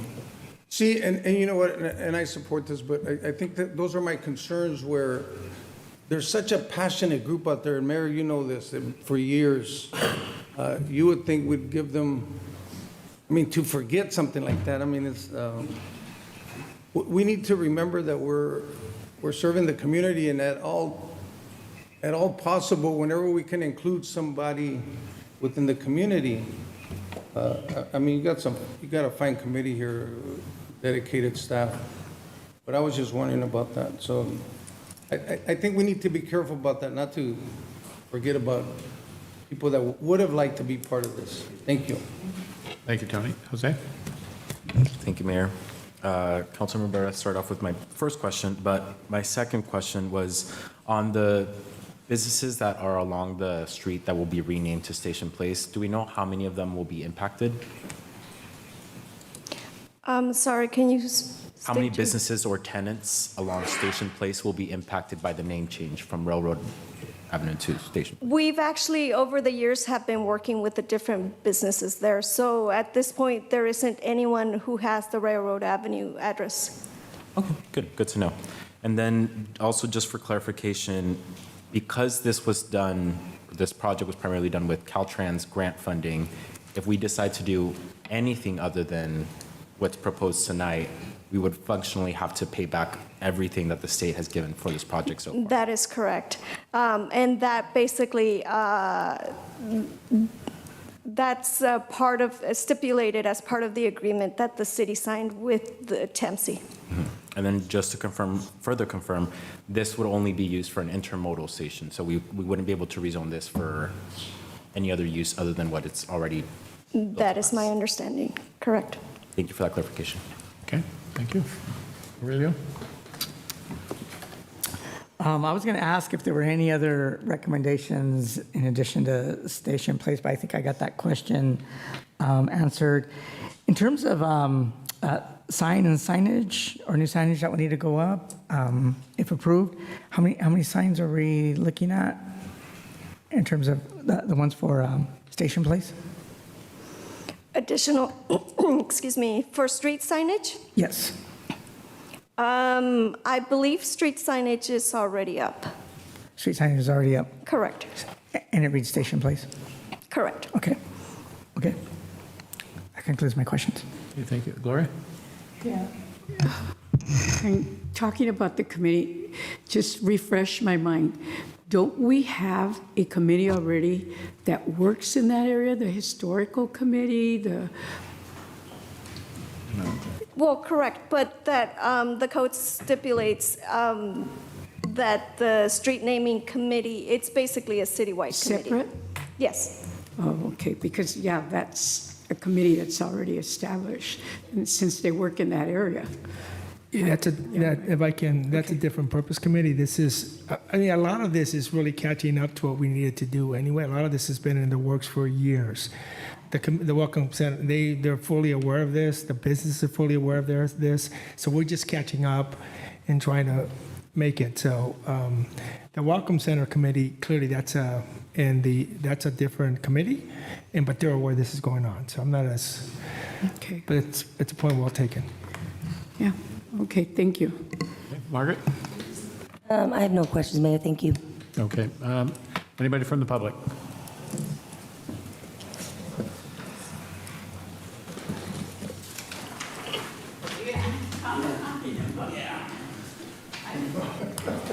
I was prepared to Zoom, don't feel obligated. No, I wanted someone else to, grab the torch, but why are we so behind, Mayor, City Council members? I mean, City Attorney, City Manager, why are we so behind getting things done?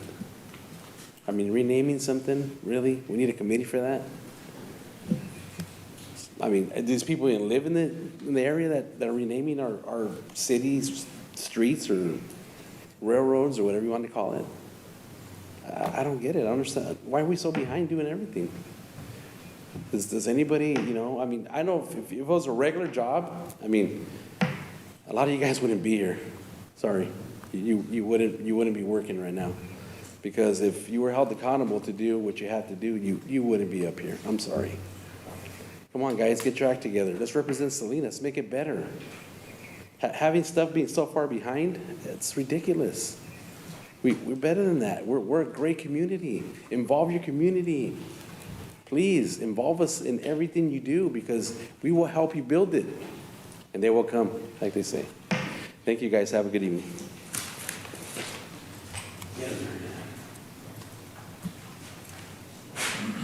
Marianne Warden again. I don't have my hearing aids today, so I might have heard wrong. But I want to know why, if we hired other people to decide what's going to go on with our railroad, railroad has a lot of history.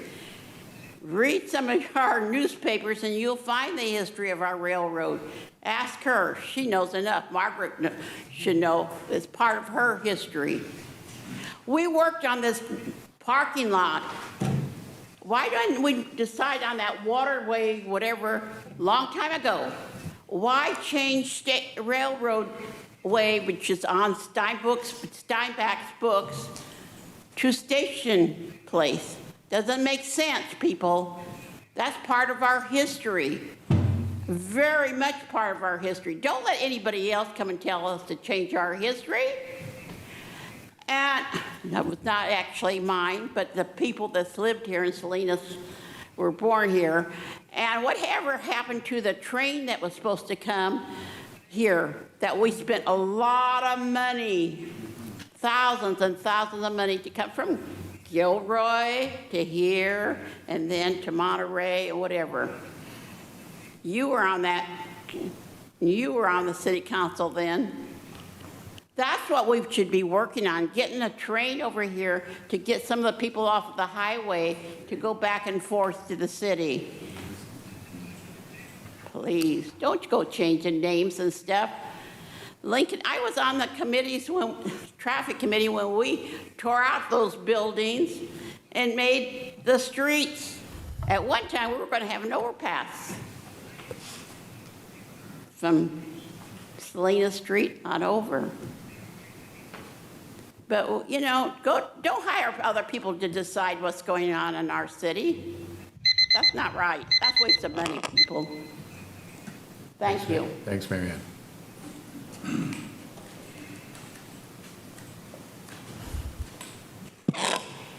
Name is Eric Peterson, and just to be a little bit on the defensive side, I was following this from a TAMC point of view, and they had an enormous number of problems that just kept cropping up, and it took them a lot longer. And I think the last I heard, the train's supposed to be here in 2029, so it's on its way. It's just the little engine that could. Thank you. Here come the puns. Just so you know, Eric, it'll be here in 2014. They told me the last time. So, all right. All right, let's see if anyone wants to Zoom on this one. Nope, we're not Zooming. All right, we will come back. We will be looking for action on this, but any final comments or action? Andrew? I think we should get an update on the train. I don't think we're going to meet those deadlines that people are expecting. Smelly comment. Well, I'll make sorry. That's fine. Oh, you make a motion? No, go ahead. Okay. You know what, I want to thank everybody that worked on this thing. It's been a lot of work. And hopefully, we'll be able to enjoy the train when it gets here. So, but I think my colleague was going to make a motion if he does in a second. All right. Well, thank you, Councilmember Barrera. I'll start off by going ahead and making the motion. Second. So I'll go ahead and make the motion to approve a resolution, and don't hate me, I will go ahead and read them all off for transparency. So 1, vacating former alignment of Station Place right-of-way, Railroad Avenue and related access easement, roadway and pedestrian access easement, access and utilities easement, and water line easement, and a 25-foot wide alley as shown on sheet 2 of Exhibit B. And 2, renaming Railroad Avenue to Station Place. And 3, dedicating right-of-way for new, quote, Station Place, end quote, as shown on sheet 3 of Exhibit B. And 4, dedicating right-of-way for the extension of Lincoln Avenue, as shown on sheet 3 of Exhibit B. And 5, dedicating water line easements 1 through 5, as shown on sheet 4 of Exhibit B. And 6, accepting the Monterey County Rail Extension Project Salinas Rail Kickstart Package 1, completed improvements for maintenance and responsibility. Okay, that's the motion. Councilmember Barrera seconded. You liked all that? Yeses. Oh, 6 yeses. All right. All right. Why don't we, unless there's any final comments, let's go ahead and call for the question. All right. Call for the question. Councilmember Barajas? Yes. Councilmember Barrera? Yes. Councilmember Dorigo? Yes. Councilmember De La Rosa? Yes. Councilmember Salazar? Yes. Councilmember Sandoval? Yes. Mayor Donahue? Yes. Motion passes. All right. Very good. Adriana, you stuck around. Yes, I'm still You're here. back. All right. Why don't you tell us what you're going to talk about this time? Okay, so this is going to be a little bit of a flashback for you, but we're back. I'm here with our consultants to speak to you about the sanitary sewer rate increase.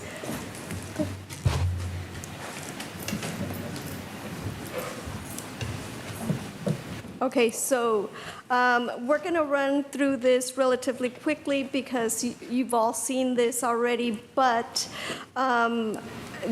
just to lay it out, we'll provide you a brief summary and then again an overview of the system and the impacts of the funding shortfall, our anticipated CIP schedule.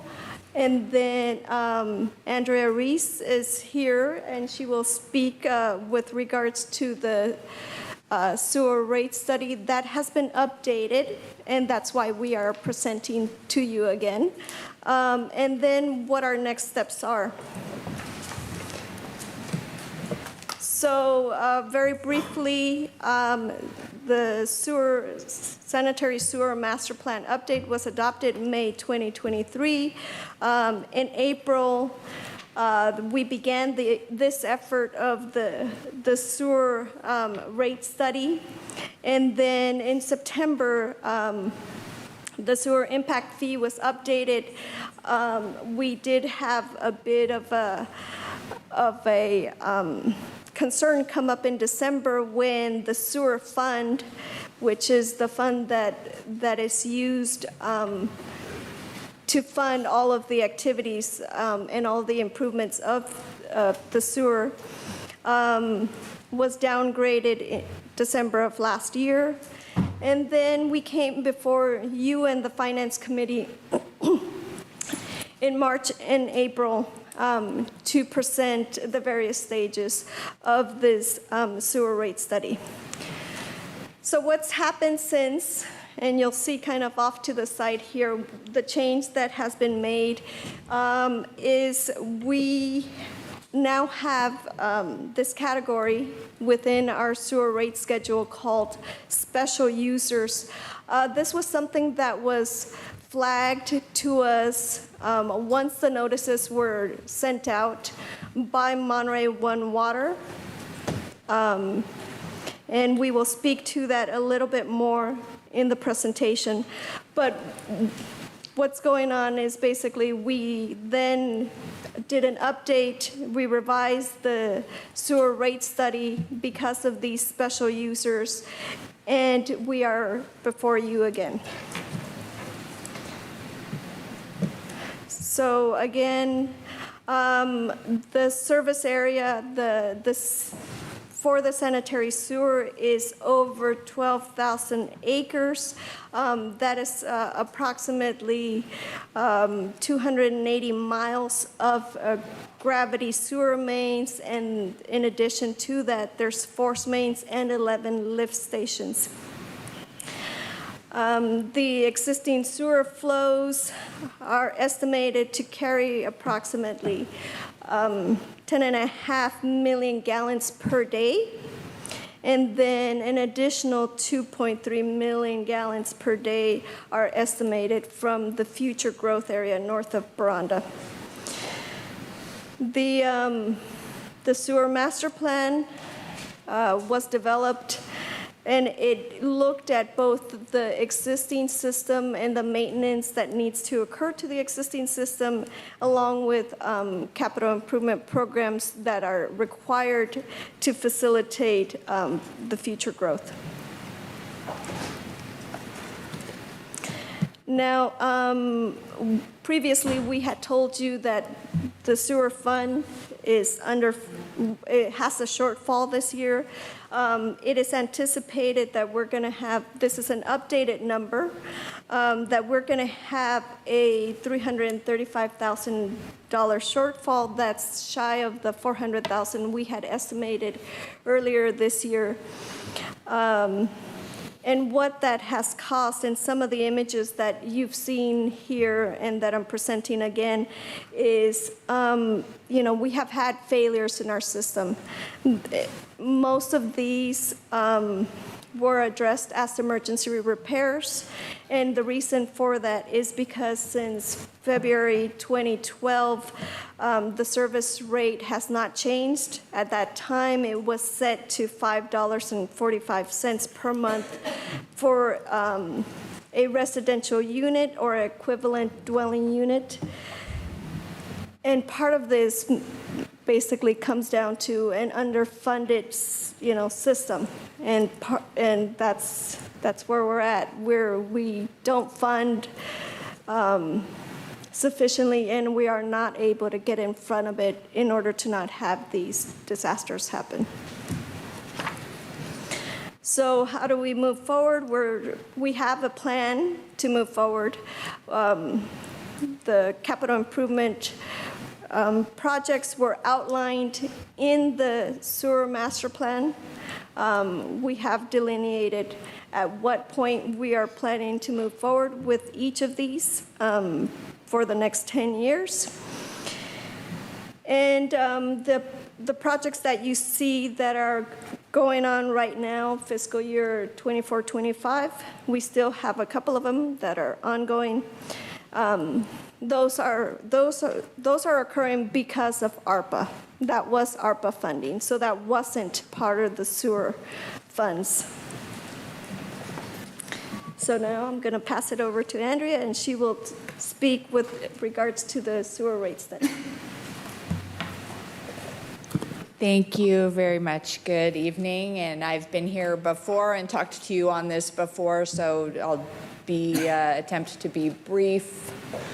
The rate study, we look at the costs and we look at the number of equivalent dwelling units, so residents, businesses, other users of the sewer, and essentially we allocate the city's costs of providing sewer service as well as the capital improvements that were just discussed, and that's used to determine a monthly sewer rate. So based on data that we received from Monterey One Water in terms of the water usage, average water usage for the various land uses, we arrive at approximately 61,700 EDUs or equivalent dwelling units, where a single family residence is equal to 1 EDU, and then the other land uses have different factors. Then we look at operating costs, we look at capital costs, and we've also, as discussed previously, established an operating reserve consistent to best practices and at the recommendation of the city's bond financing team. So just to go over the costs briefly, we've got the operation and maintenance expenses that are starting for the 25-26 year at about $3.7 million, and we've assumed an annual escalator on that based on city's historical practice and best estimates going forward over the next 10 years.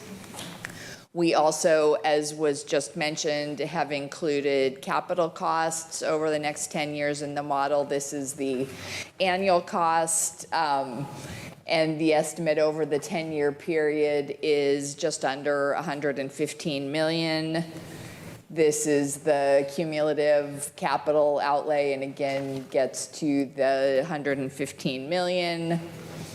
Bottom line is sewer rates. They are currently at $5.45 per month, which they've been since 2012. The study recommends a rate increase for fiscal year 25-26 to $16.35 per month for one EDU, and then for the other categories, it would be appropriate based on the 1635 per EDU, and then that would escalate at 2% over the next 5 years, at which point the council would we would come back to council to reconsider. And with that, the detailed rate schedule, Adriana, is that back to you? Or Selena, or? Yes? Oh, I can take it. Okay, thank you. Oops. Okay, so like we said, the rate schedule has been changed. What you're seeing here, this includes mostly residential and commercial. This has not changed. The change that you're seeing is actually this, which is the special users. What we were notified by Monterey One Water was that they had this category called special users, and for these, they actually some of them are metered, some of them they collect water information from the water purveyors, and so these are flow-based. So we were told that they could not be a flat rate because that is not the current practices that Monterey One does in order to calculate their fees. So then we revised the study to reflect these variable special users. So, okay, let me go through this. Next steps. What you see here is our anticipated schedule. We're starting today with City Council. If approved, that we mail out the notices, then we anticipate delivery by July 11th. And then July and August, we're going to focus on outreach. The bubbles you see here, that's the outreach that we're anticipating to do. We do have a website which we will be updating after tonight's meeting. We have an informational flyer that will be provided with the public hearing notices, and the informational flyer will also be provided at multiple events.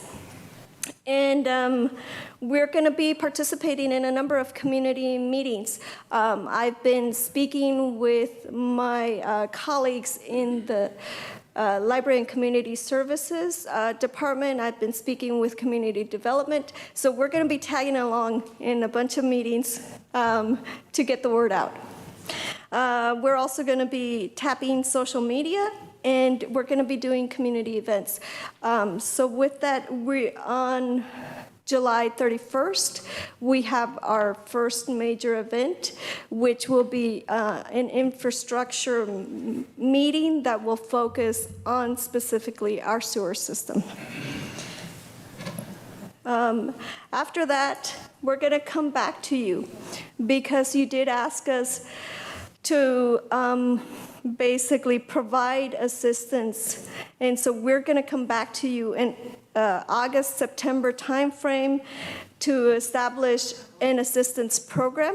We are currently researching multiple programs. The city does have, currently does have assistance programs.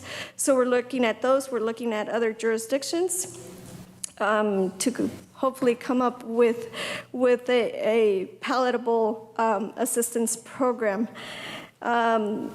August 25th, that is the protest period.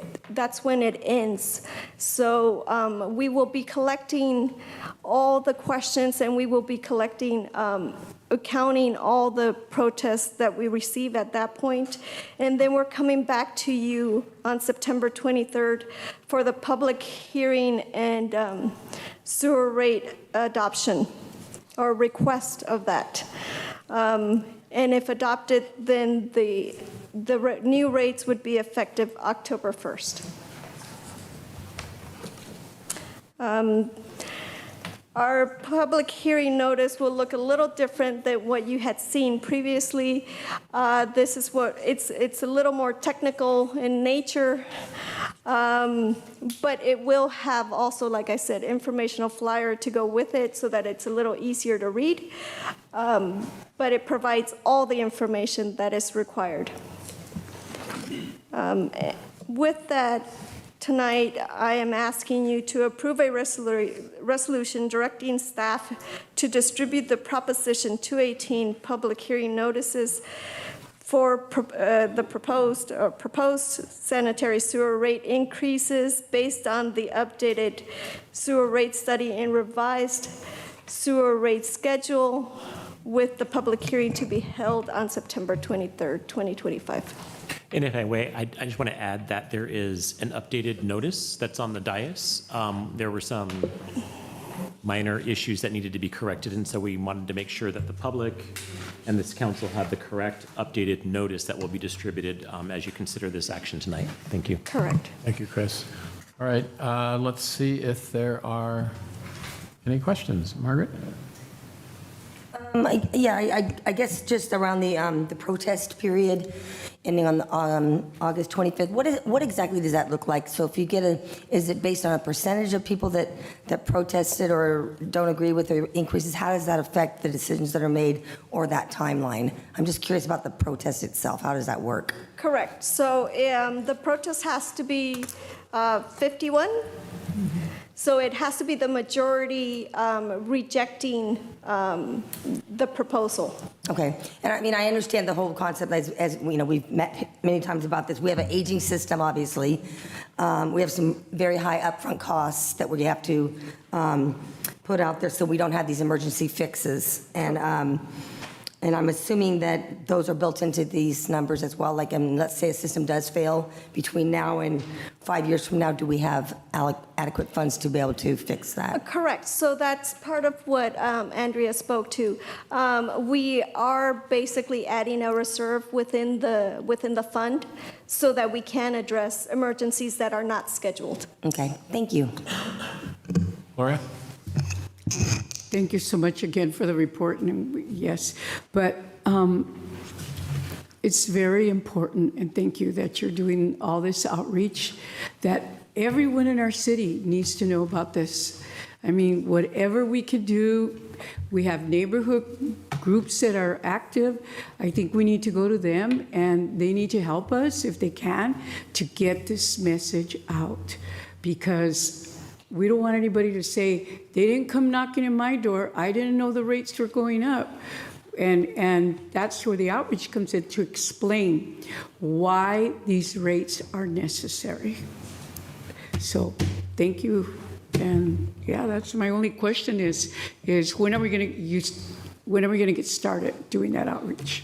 Well, obviously that will not come until after this meeting, because we would not be doing outreach for a proposal that hasn't been approved by council. Okay, thank you. All right. Aurelio? Yeah, so I did hear you mention in terms of, I'm going to continue on that that path regarding outreach. I did hear you talk about the website. I'm just wondering if there were any other outreach strategies that are on the table. I would like to know a little bit more about that. So I'm thinking like in terms of social media or any print material. Correct.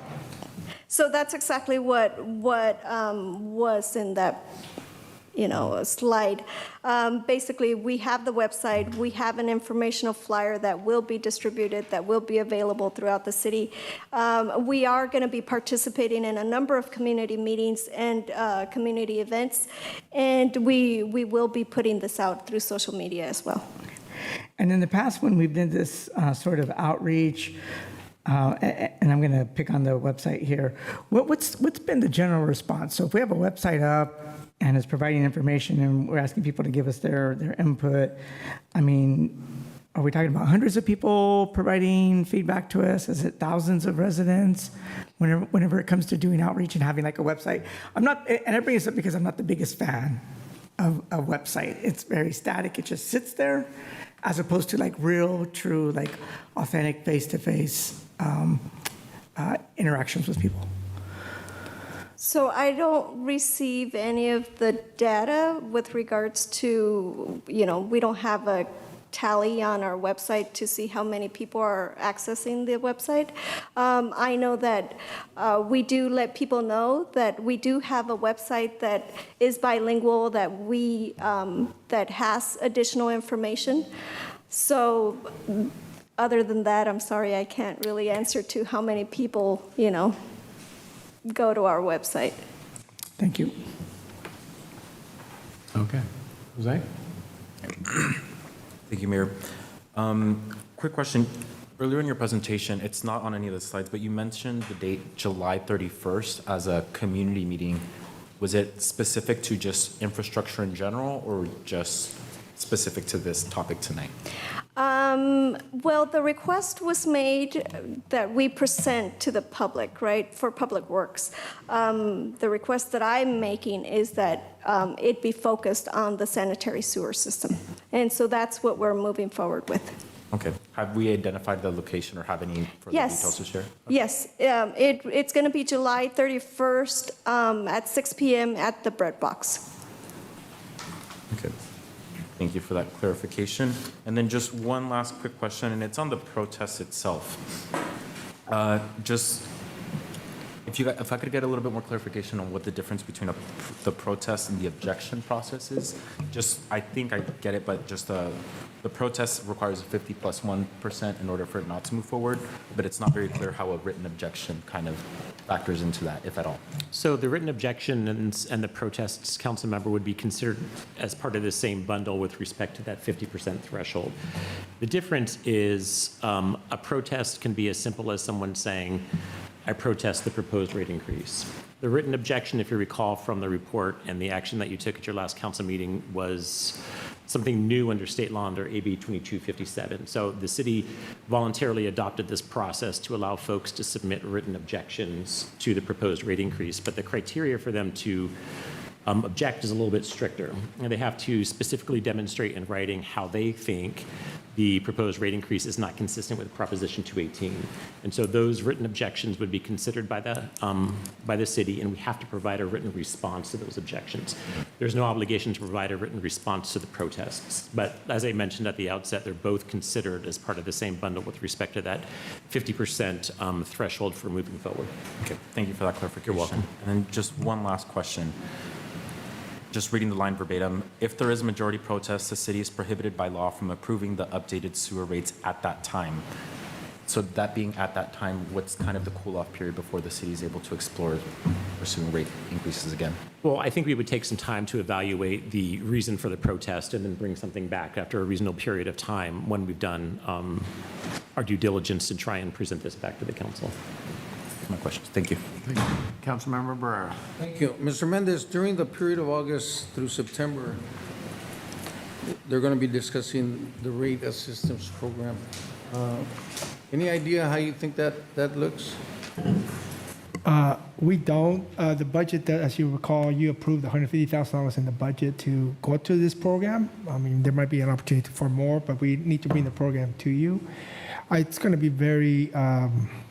It's going to be based on obviously need, probably senior citizens, those things that all the council's been concerned about as we've been discussing this issue. So we'll bring several proposals to you, several different plans with several different metrics, and then we can have that conversation. But I think it's important to get that conversation, like Adriana said, in that time frame, so it's part of the dialogue that's going on. Yeah, and as you already well know, and you and I have discussed it as well, some people are concerned about either the usage versus a flat rate, and I think maybe with this rate assistance, hopefully it'll be beneficial for the ratepayer. Well, and it will be. I mean, there are some, as we know, M1 Water has a program that's very quickly oversubscribed.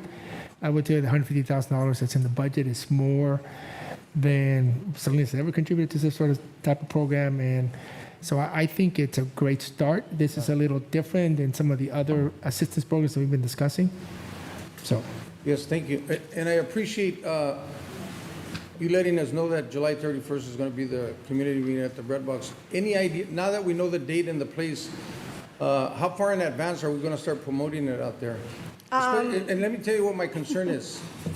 Whether we're technology savvy or not, that's, but I know the constituency in the Alisal, they listen to Spanish radio. Spanish radio is huge. So I think with the most time that we can, that way, because this is going to impact everybody. So I think we take that into consideration. Yes, thank you. Yes, I actually saw it over the city's social media this weekend. So it has already been advertisement has already begun. Great, thank you. And like I said, we are working with other departments to get the word out. Yeah. So LCS is the one that's helping us with that effort. Thank you. Andrew? Yeah, will the notice be sent out bilingual or just in English? Sorry, I didn't hear the question. Yeah, would the notice of proposed hearing be sent out bilingual or just in English?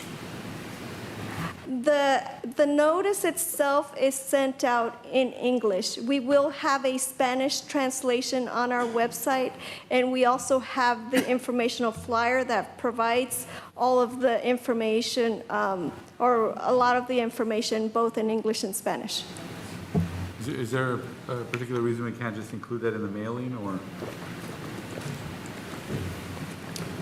Really, it's just Well, let me just jump on board. Well, I think we were just trying to make sure that what the information provided is accurate and provide the appropriate translation. But we'll look into that, and if we can include it, we'll translate everything. Thank you. That it? Okay. All right, anyone from the public on this?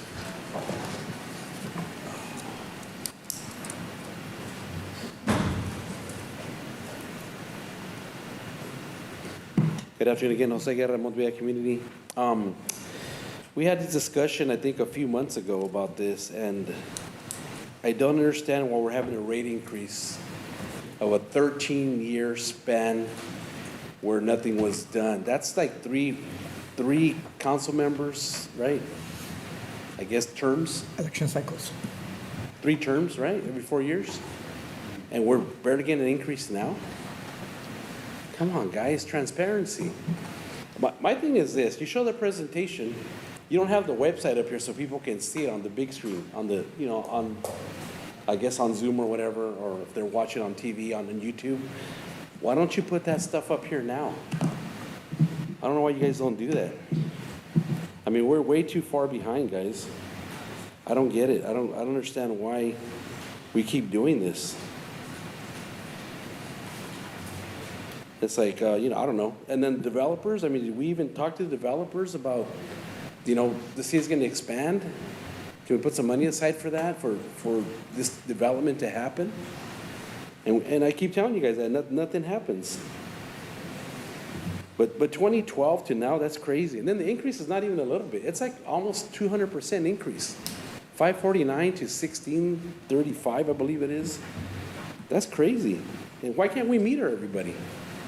Why are we, and then ADUs, have you taken that into account? Has anybody put that in the equation? What about all the old people that are on fixed incomes? What about all the low income people? If they have a home, they can't afford all this. I just don't understand why the transparency is just horrible with you guys. I don't get it. I mean, I don't mean to talk bad about you guys, but I mean, go to your communities and let people know. I mean, why is the flyer not in 2 languages? Make it in 3. I don't care, 4 or 5. Make it for everybody. Thank you, guys. Thank you. Anyone else? Somebody else. I just want to agree with what he says. It seems like things are lagging a little behind at times. And I know you guys are busy. You have a huge amount of stuff to do. I watch you guys every other week and go, do I really want to run for council again? I don't know. It's a little overwhelming to watch everybody in action. But I think the increase, like he said, up to, what is it, $16? And why does it have to be done that quick? I understand it needs to be caught up, But instead of doing it in a 6-month period, why don't we draw it out to a year or maybe a little longer so that people can get acclimated to the cost? We just start, hey, we've made a mistake for the last 12 years, and we're going to make you pay for it. Not an exciting way to do things. So anyway, thank you very much. Thank you. All right, let's Zoom. We won't Zoom. All right, back to council. We'll be looking for action and comments to go ahead and let this move forward. Is there a motion? I'd like to make a motion with a comment as well. Okay, is there a second for the motion before we proceed with comments? What's the motion? Motion is, Tony? To approve. To approve.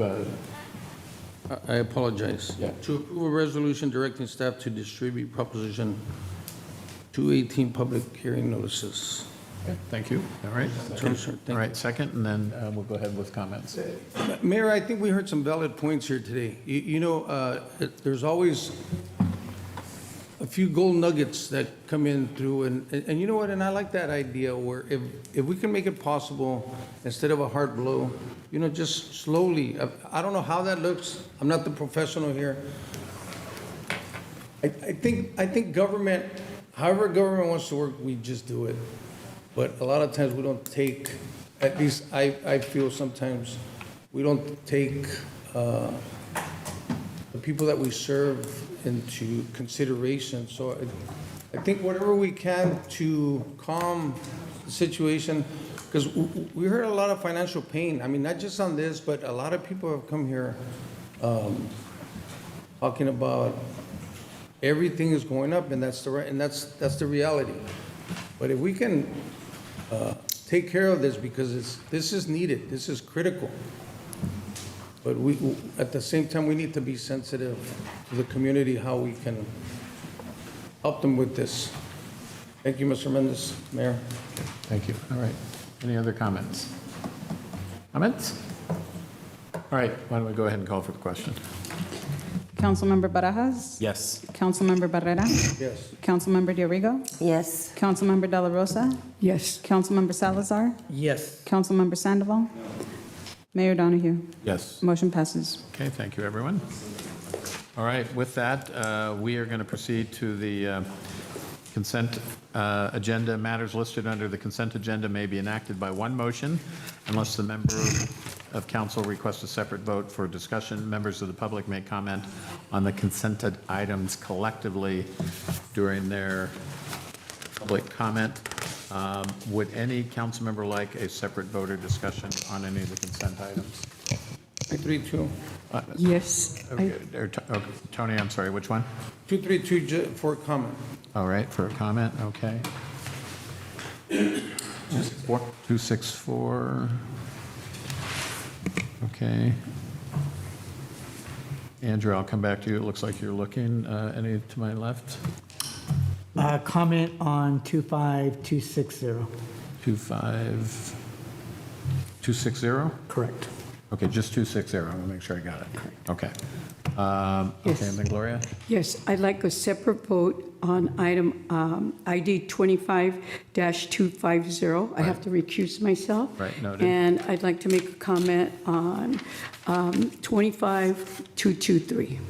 223, okay, that's Gloria. Okay, Margaret? Question on 25-266. 266, all right, that's Margaret. Andrew, did you, anything?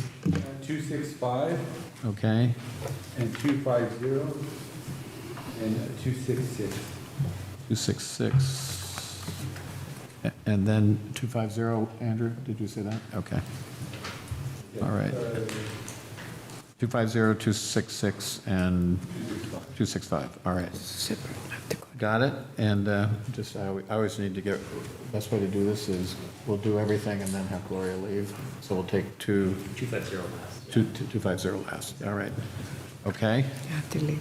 All right.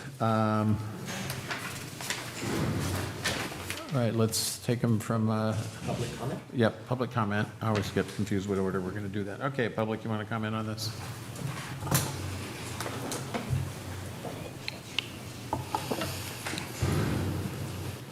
Yeah, I want to comment on, Jose Aramonte Committee, sorry.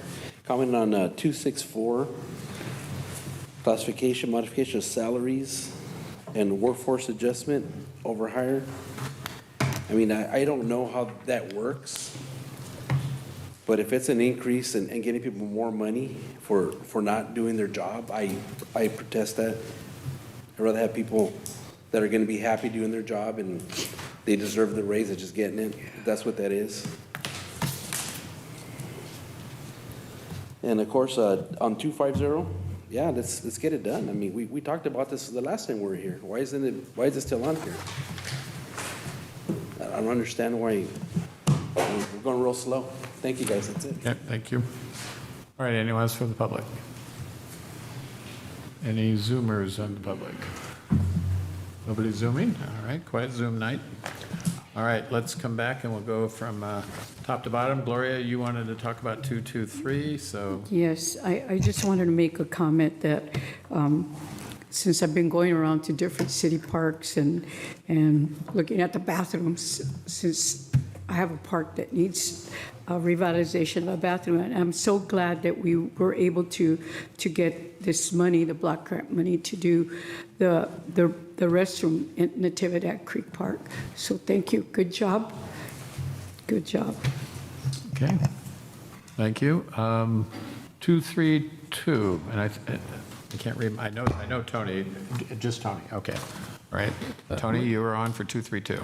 I just wanted to commend Airport Manager Matthew Nelson and the Airport Commission. This is a great airport investment that's going to help us on communications.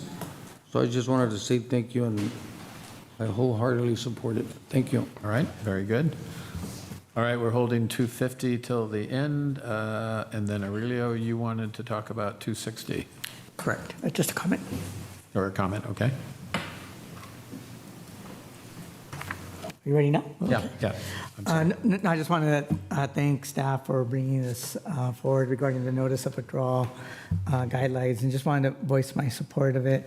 I believe this is one of those things that really pertains to safe working conditions for our city employees. And speaking with the city attorney and hearing a little bit about some of the uptick that's been happening, really want to make sure that we continue to have these safe working environments for our employees, and just wanted to also encourage our city employees, to continue to provide management, like that feedback, and making sure that we have safe working conditions. Did have a chance to take a look at, the guidelines and the rule of violation type. If those need to be a little bit more stricter, I would really want to hear from not just staff, but also management as well. Okay, thank you. All right, Jose, you are on for 264. All right. So for 264, just kind of had two quick questions on this. One's more of a highlight, opportunity to highlight something. I see that part of the reclassifications is reclassifying a senior economic development manager position with a deputy director of economic development to help set an economic development division. Can you elaborate a little bit more on how this might help fill that vacancy and how long we've been recruiting for this position? This position just got approved through the fiscal year budget, and the position will be staffed in the administration department and headed by our assistant city manager to help stand up an economic development division. And I think our assistant city manager can speak a little bit more to the functions of the position. Thank you. I'm very excited. I can't wait. I want to open the recruitment tomorrow. Just kidding. No, we'll get started right away. I'm already working with Marina, our Human Resources Director, to get the position advertised and open, and I'm going to start reaching out and posting everywhere that we can, and hopefully we'll get some really well-qualified, great candidates to come here to the city and get this program up and running and start to see some real movement on a number of your initiatives and the things that you folks have expressed as being really important to move forward. So I can anticipate it, it'll take a little bit to get it open, advertised, probably keep it open for 2 to 3 weeks, and then closure interview panel. So, but believe me, I'm motivated to get it filled. Yeah. Awesome, really excited to see that. Just wanted to comment on that very lightly. Basically, everything we're talking about tonight and that this council really takes on has a dollar sign attached to it, right? Whether it's hiring more staff to do more work, whether it's, building out infrastructure or the backlog of infrastructure maintenance improvements that we need. So this is really about growing that pie, right? So we can change the conversation from how do we continue to split this pie into smaller and smaller pieces to maybe there's a bigger pie that we can bake to get more resources to achieve all the things that we want to achieve. So just wanted to give a quick shout out for that one. And then also very quickly on the finance department, can you elaborate a little bit more on how, again, this reclassification might help with some of the functions of the finance department? So what we're doing in the finance department, what we've done is request to increase the salary range for the accounting manager. That classification has been difficult to fill over the years. As you'll note from the report, we've recruited 4 years in a row. We did fill the position, but it did not stay filled for very long, so we had to recruit. And we found that the salary range was below market in total compensation. Back in 2023, we went back and looked at the compensation again earlier this year and found that it had fallen further behind in the market. So we're requesting to adjust the salary range for the accounting manager to bring it closer to market. And again, it would be comparable to other managers within the same bargaining unit. And in addition to that, we're swapping out the senior finance management analyst with a finance manager, and we're keeping the two positions, again, equal. Okay, thank you. And then for the finance department, how does this, or how would filling this vacancy help support your everyday functions and operations?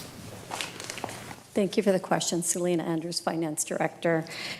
So one of the things that I've been working on since I've joined the city is to really look at the organizational structure, and this position classification will better align with the job duties of the senior management analyst. And so it is a little bit, it is comparable, but the title is different, is a little different. Hopefully attract more staff, and it also helps with the span of control for better oversight within the department and also the city. So thank you for that clarification. Happy to support it. That's my question. Okay, very good. All right, thank you. All right, 265, Andrew, you're up.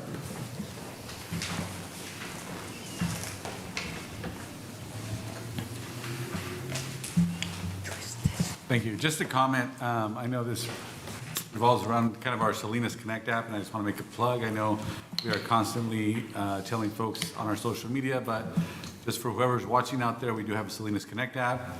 It's not perfect, but it does help move things along. And one thing I really like about it is you can track progress. Although sometimes you may not like the timelines, at least we know it's on a list. So I want to just let the public know. Thank you. Okay, thank you, Andrew. All right, in 266, Margaret, and then back to Andrew. All righty.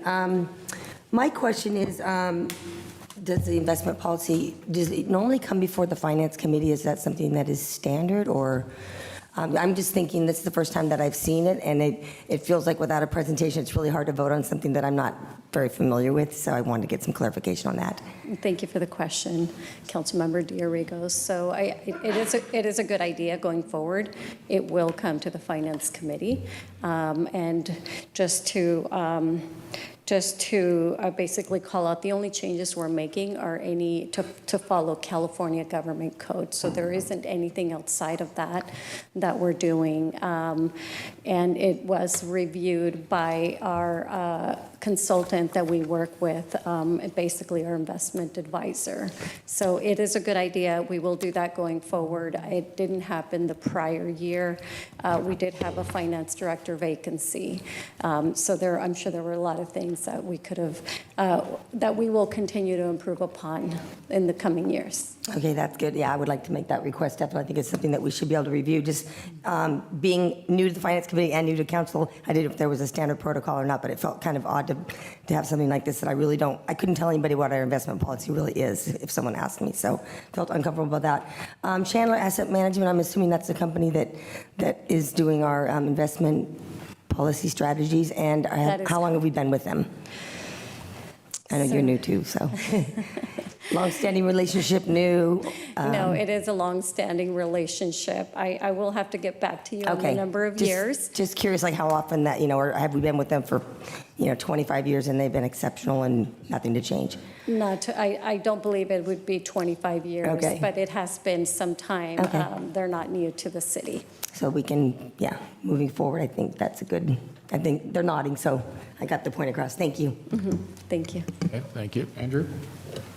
No, I think going through the finance committees was one of my questions. Okay, great. All right. Let's go ahead, and is there a motion to approve the consent calendar with the exception of item 250? And then we'll ask Gloria to recuse herself, and then we'll take item 250 with a comment. Motion from Andrew. Second, Salazar. All right. Patty, can you go ahead and call for that question? Councilmember Barajas? Yes. Councilmember Barrera? Yes. Councilmember DeRigo? Yes. Councilmember De La Rosa? Yes. Councilmember Salazar? Yes. Councilmember Sandoval? Yes. Mayor Donahue? Yes. Motion passes. All right. Gloria, we're going to ask you to go get some fresh air. Before she gets that fresh air, she needs to state why she's recusing herself. And I think I can do it for her. She, as she walks out, her. Councilmember De La Rosa? Stop. Oh, wow. Gee, okay. You can have the mic.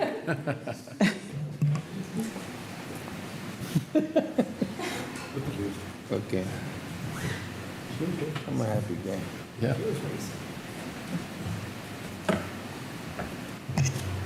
I am recusing myself from this item because my husband was employed till last Friday. He's no longer working at Downtown Street Team, but this is a conflict. Okay. Thank you. Very good. Thank you, Gloria. Okay. We'll see you in a few minutes for council member reports, appointments, et cetera. All right.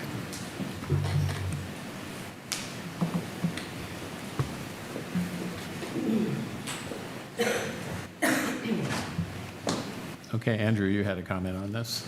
Yeah, I just want to, do we have plans to include District 5 in the rotation of this additional contract, or what's the status of that?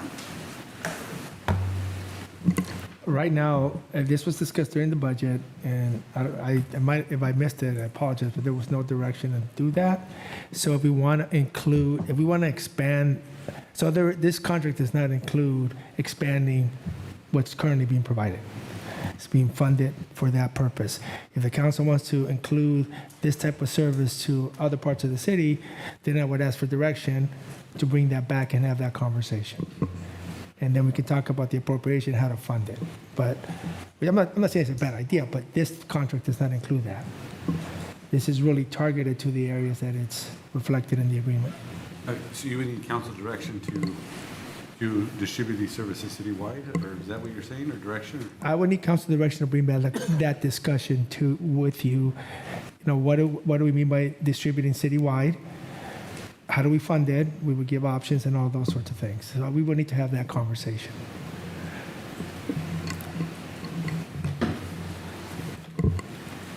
Okay, so would I be able to make a motion to approve that with the exception that we include District 5 in the current process? Well, I'd like to go ahead and make that motion that we approve this with including District 5 receiving resources. Second.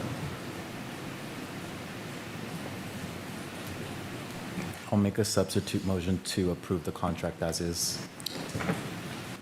I'll second that. All right, well, I'd like to make comments then, discuss the motion.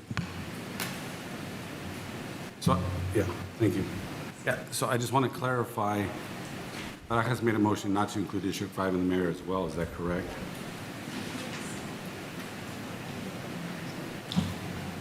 I didn't understand that. Can you say that again? I just want to clarify that my request was to include my district in getting services, but Barajas made a motion not to include my district, and it's seconded by the mayor. I just want to get clarification on that. I'll jump in to provide some clarification. I think it's most appropriate right now to continue to pursue the contract as is. As the city manager explained, you could at the end, during your council member comments, request for the staff to explore what expanding services to citywide would look like. I'm a little bit remiss to specifically support exclusively District 5 at this time. I'd be more comfortable with the contract as is. If you want to have that discussion, we can have that discussion, but don't include it. Don't make it specific to just District 5 in the motion. Are you sure that I offer a substitute motion to discuss moving this project citywide? I'm sorry, aren't there already two substitutes? No, there are, and no, I'll just jump in. I mean, I can't speak for everyone else on I don't think anyone is opposed to the idea of providing these types of services to District 5. Just each of these contracts, as I understand it, have finite funding components and specific geographies. And so this particular contract, to Councilmember Barras's point, I would vote to move this contract forward. But I was just speaking for myself, I'm certainly open to how do we look at District 5 or other parts of the city, and how do we specifically fund those? Because this could dilute the service capability of the Downstate Streets team. So I think it's a good idea. It's worth looking at it, but I just think this contract is this contract. So that's why. My substitute motion is in order, correct? I don't think so, because we're only entitled to one substitute motion. That's correct. We have the one substitute motion on the floor, which we would have to consider first, and then go to the original motion. And depending on what happens with those, we would consider an alternate substitute motion. Yeah. Thank you. Okay, so we have a motion on the floor. And that motion, unless there's additional comments, will call for the question. Mayor, and before I vote, I'd like to really understand, I'd like to ask the city manager how this plays out to Councilmember Sandoval's request.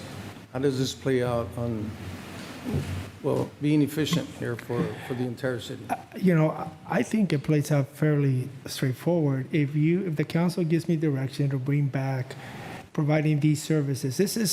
These services are targeted to these areas, and they've been being targeted for a number of years. So it's not just something that happened today. If the council and it was included in the budget. So this is really implementing parts of the budget, to amend the contract so it's ready to start July 1st. If the council wants us to expand this to other parts of the city, then I would say, direct me to bring that back. We will bring it back, and we will look to see whether there's capacity with this, or we bring other contractors, or we bring other teams to bear to provide that service. Yeah. I've heard a lot about the council, about the way the city looks. Mm-hmm. I don't think it's a bad idea to focus on that, but I want to have that conversation with you as far as how do we best do that? What's the expectation? It would be great to set the expectation from the beginning, so we're not having this conversation in the future, whether we're meeting that expectation or not, and then the funding source. So staff's perspective, it's absolutely, we'll bring back that conversation, and then you guys can discuss, then you can give me direction to include it. Great. Thank you. Aurelio, you had a comment? Yeah, again, what's on our agenda is the subrecipient funding agreement between the City of Salinas and Downtown Streets. And it's got the total compensation amount. That's kind of what was posted on. Actually, that is what was posted on tonight's agenda. And that's what I'll be supporting, because that's technically what's been presented before us. If there is a request to do something in other districts or specific, in this case, the District 5, then we have a process for that. Okay, thank you. All right, we have, unless there's any additional comments, let's call for a question on the current motion on the floor. Calling for the vote on the substitute motion made by Councilmember Barajas and second by Mayor Donahue. Councilmember Barajas? Yes? Councilmember Barrera? Yes. Councilmember Diorigo? Yes. Councilmember De La Rosa? Recused. Councilmember Salazar? Yes. Councilmember Sandoval? No. Mayor Donahue? Yes. Motion passes. All right. Very good. If Gloria's out there, can hear the sound of my voice, welcome back. She was there. All right. All right, we'll let her get back to her place on the dais. And we will go ahead with council member reports. I'll start over with Margaret, and what do you got? All right. Well, I want to thank our chief of police and staff and folks that have been helping me with some efforts over in the Lincoln, San Luis area with some activity that's been going on. They're trying to get that cleaned up. So thank you for the work that's being done there. Keep our city nice and clean. Thank you for the appointment to the Animal Services, Mr. Mayor. I'm looking forward to starting that up here soon. And C. Monterey, I've requested them to make a presentation to our council here in the near future to talk about the work that they're doing and how they're helping us promote all of our fantastic events in the Salinas area and South County. And then also would like to, for future consideration, have the 2024 annual report by the fire department presented to council formally. And just want to wish everybody a very safe and happy 4th of July. Thank you. Thank you, Margaret. Gloria? I just want to report that I attended the Community Human Service Board meeting last Thursday, and Robin McCray, the CEO, is retiring. So she gave the board enough time so that we can look for another CEO. So that's one. And then that same day, I attended the Solid Waste Authority meeting. And yeah, a lot of information was given to us. And I think I would like a report on the Monterey County, our litter abatement. I know we work with them. And, but yeah, that was very interesting. We need to stop littering our beautiful Old Stage Road, River Road, Baranda, I mean, other areas of the county. And I'll tell you, they're doing a wonderful job because of the cameras they're using and the system. I don't want to be long-winded, but really, we need to hear from them. And then the other thing that I attended was, yes, the Portuguese Festival, and that was something, wow. A lot of Portuguese that came from all over Monterey County and Santa Cruz. It was very well attended. I attended the Fiesta Italia or Italiana here in downtown, put on by Mr. Anthony Lane, and he did an excellent job.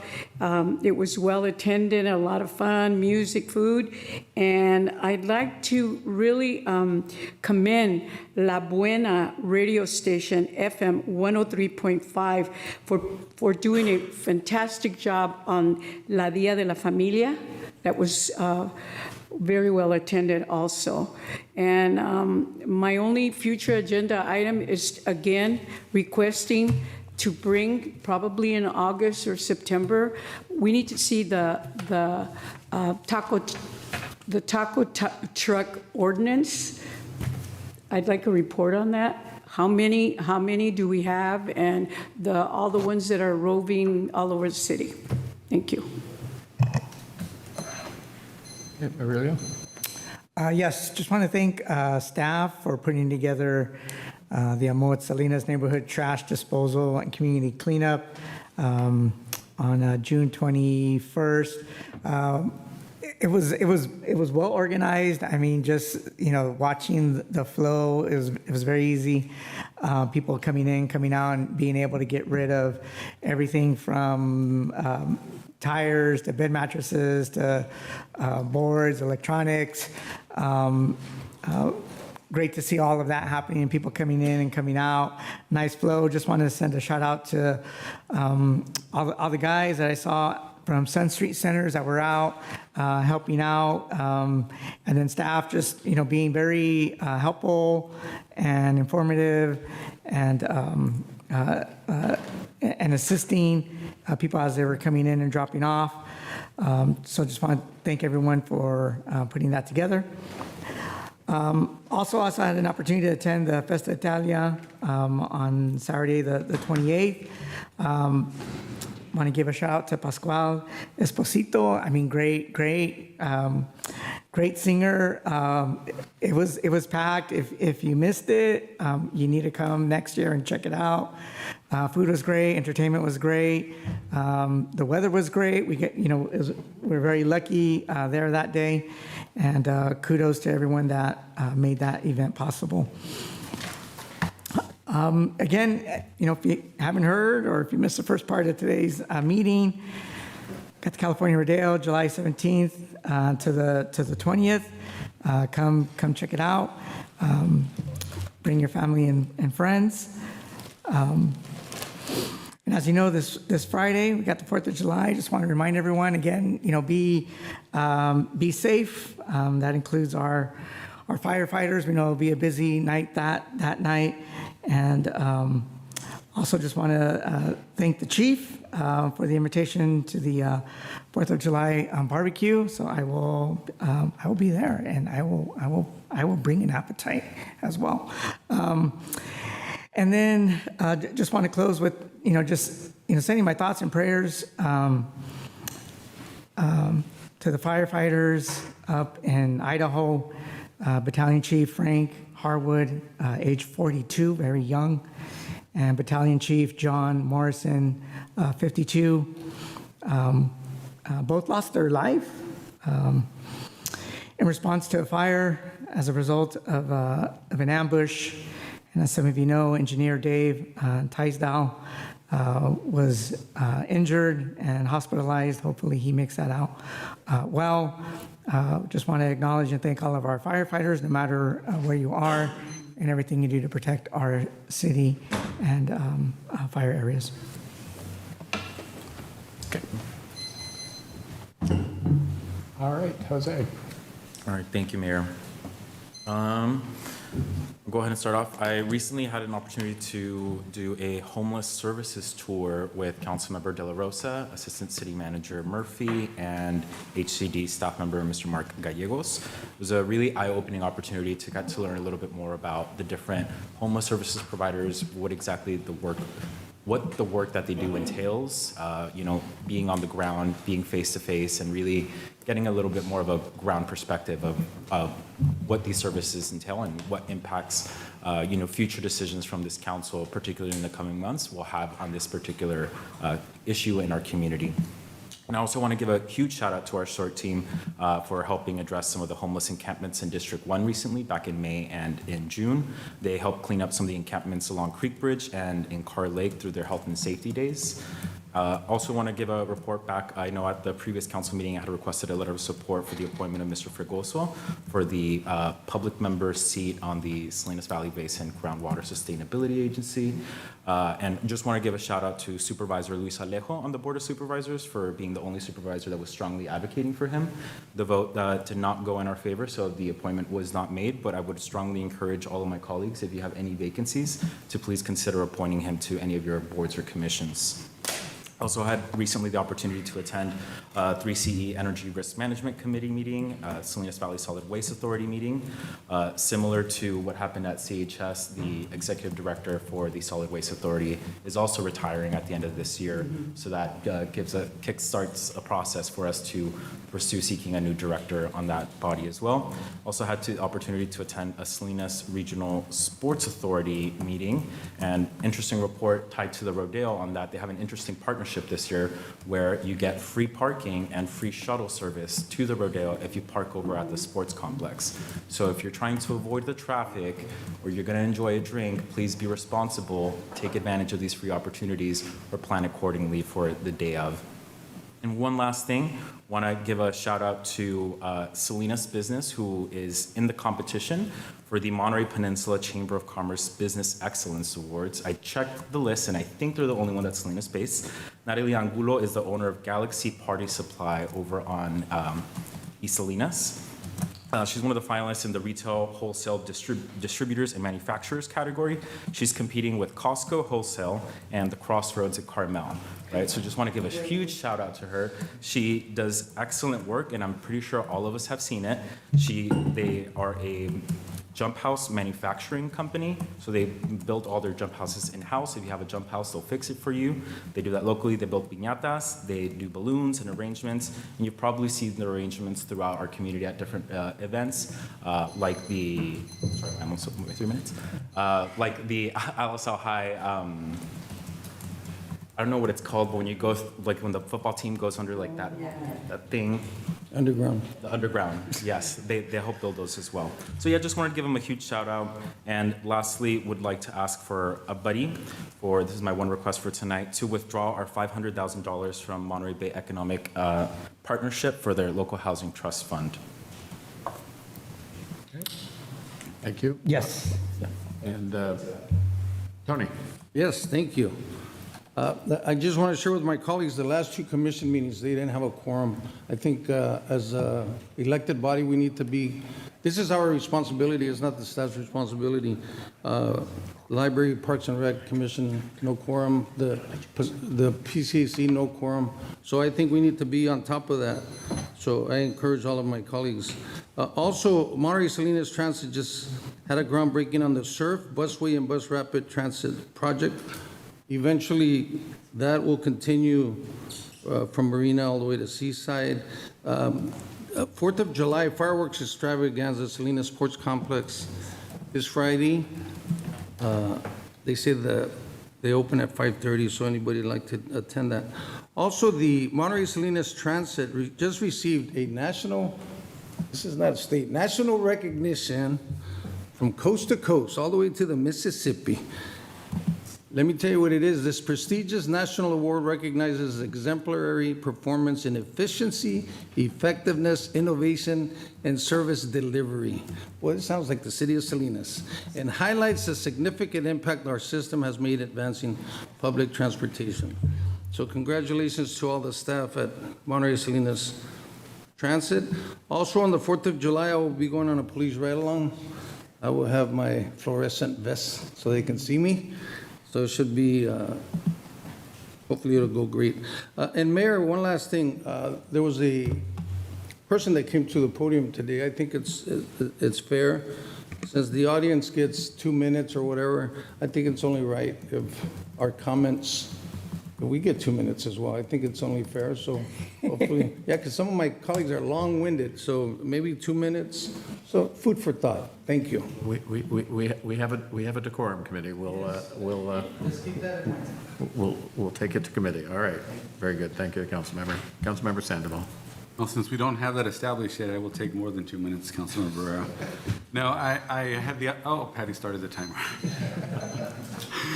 I got a chance to attend Juneteenth with the theme "Freedom is Beautiful." The mayor and I presented a proclamation. They had African dancers and a fashion show. Good job to Kendra and Asia and the Juneteenth team.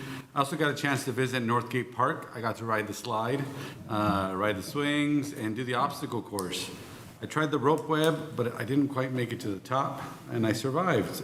So the good thing is it was so cool to see so many youth and seniors there and families.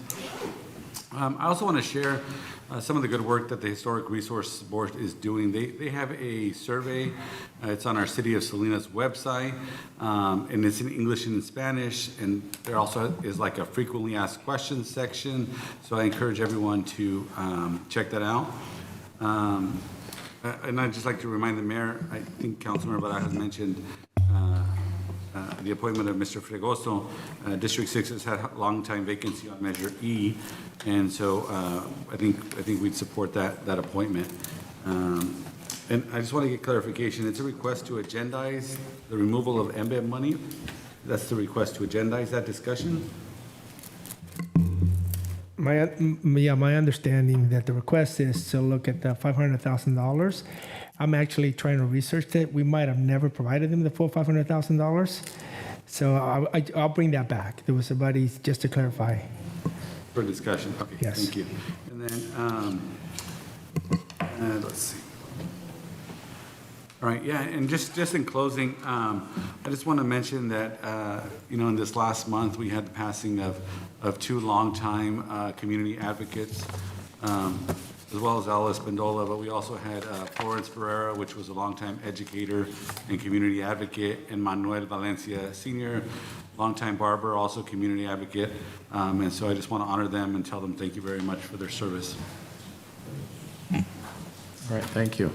A busy council, a busy community. And I was pleased to join Councilmember Sandoval at the Juneteenth celebration. It's nice to see that's growing, and I think that's a particularly important event for any community in the whole country. So I'm glad to see that event, as I say, is growing. I got to throw, along with another father to his daughter, the opening pitch for the Junior Giants on Saturday. So a couple of things. I think it's important to note and appreciate, our the PAL group and the first responders who are there, because we hear a lot about overtime. We know how hard they work. So the fact they take time for the Junior Giants, it was terrific to see a lot of Junior Giants. I gave an impassioned speech about it's important to be a Giant, not a Dodger, and pointed out the Dodgers are intrinsically evil. That was no.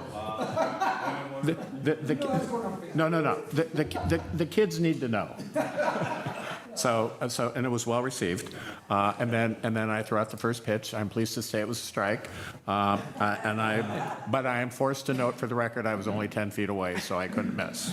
So, but that was fun, and it was nice to see that group underway. So throwing a strike was the highlight of my day, because you can't believe how many police officers told me about former Chief McMillan and his experience with a first pitch. And I don't know if it's on YouTube or not, but if it is, I want to find it. So anyway, I threw a strike. And then the other thing I do, and I'll look for a buddy on this, Compass Church is putting on the fireworks, and it is an expensive proposition, and we didn't get it to the finish line in terms of what our contribution is going to be to that, and we need to get that done. So I'm going to ask that we get that. You're a buddy. Get that agendized, because otherwise they would have kept passing the hat. And my understanding is the history of this is something the city was interested in, and they responded. So it's free, but it's not a cheap date.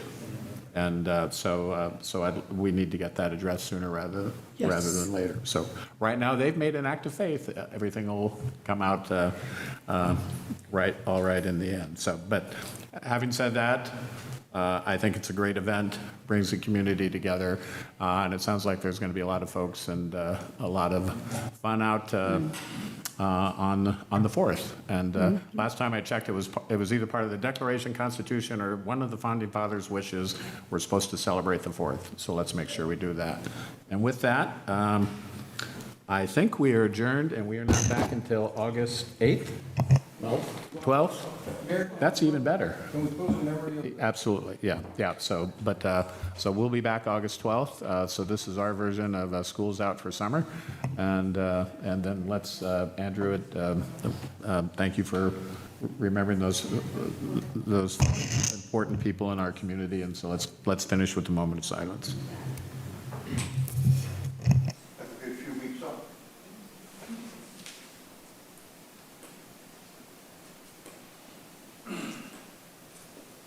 Okay, thank you, everyone.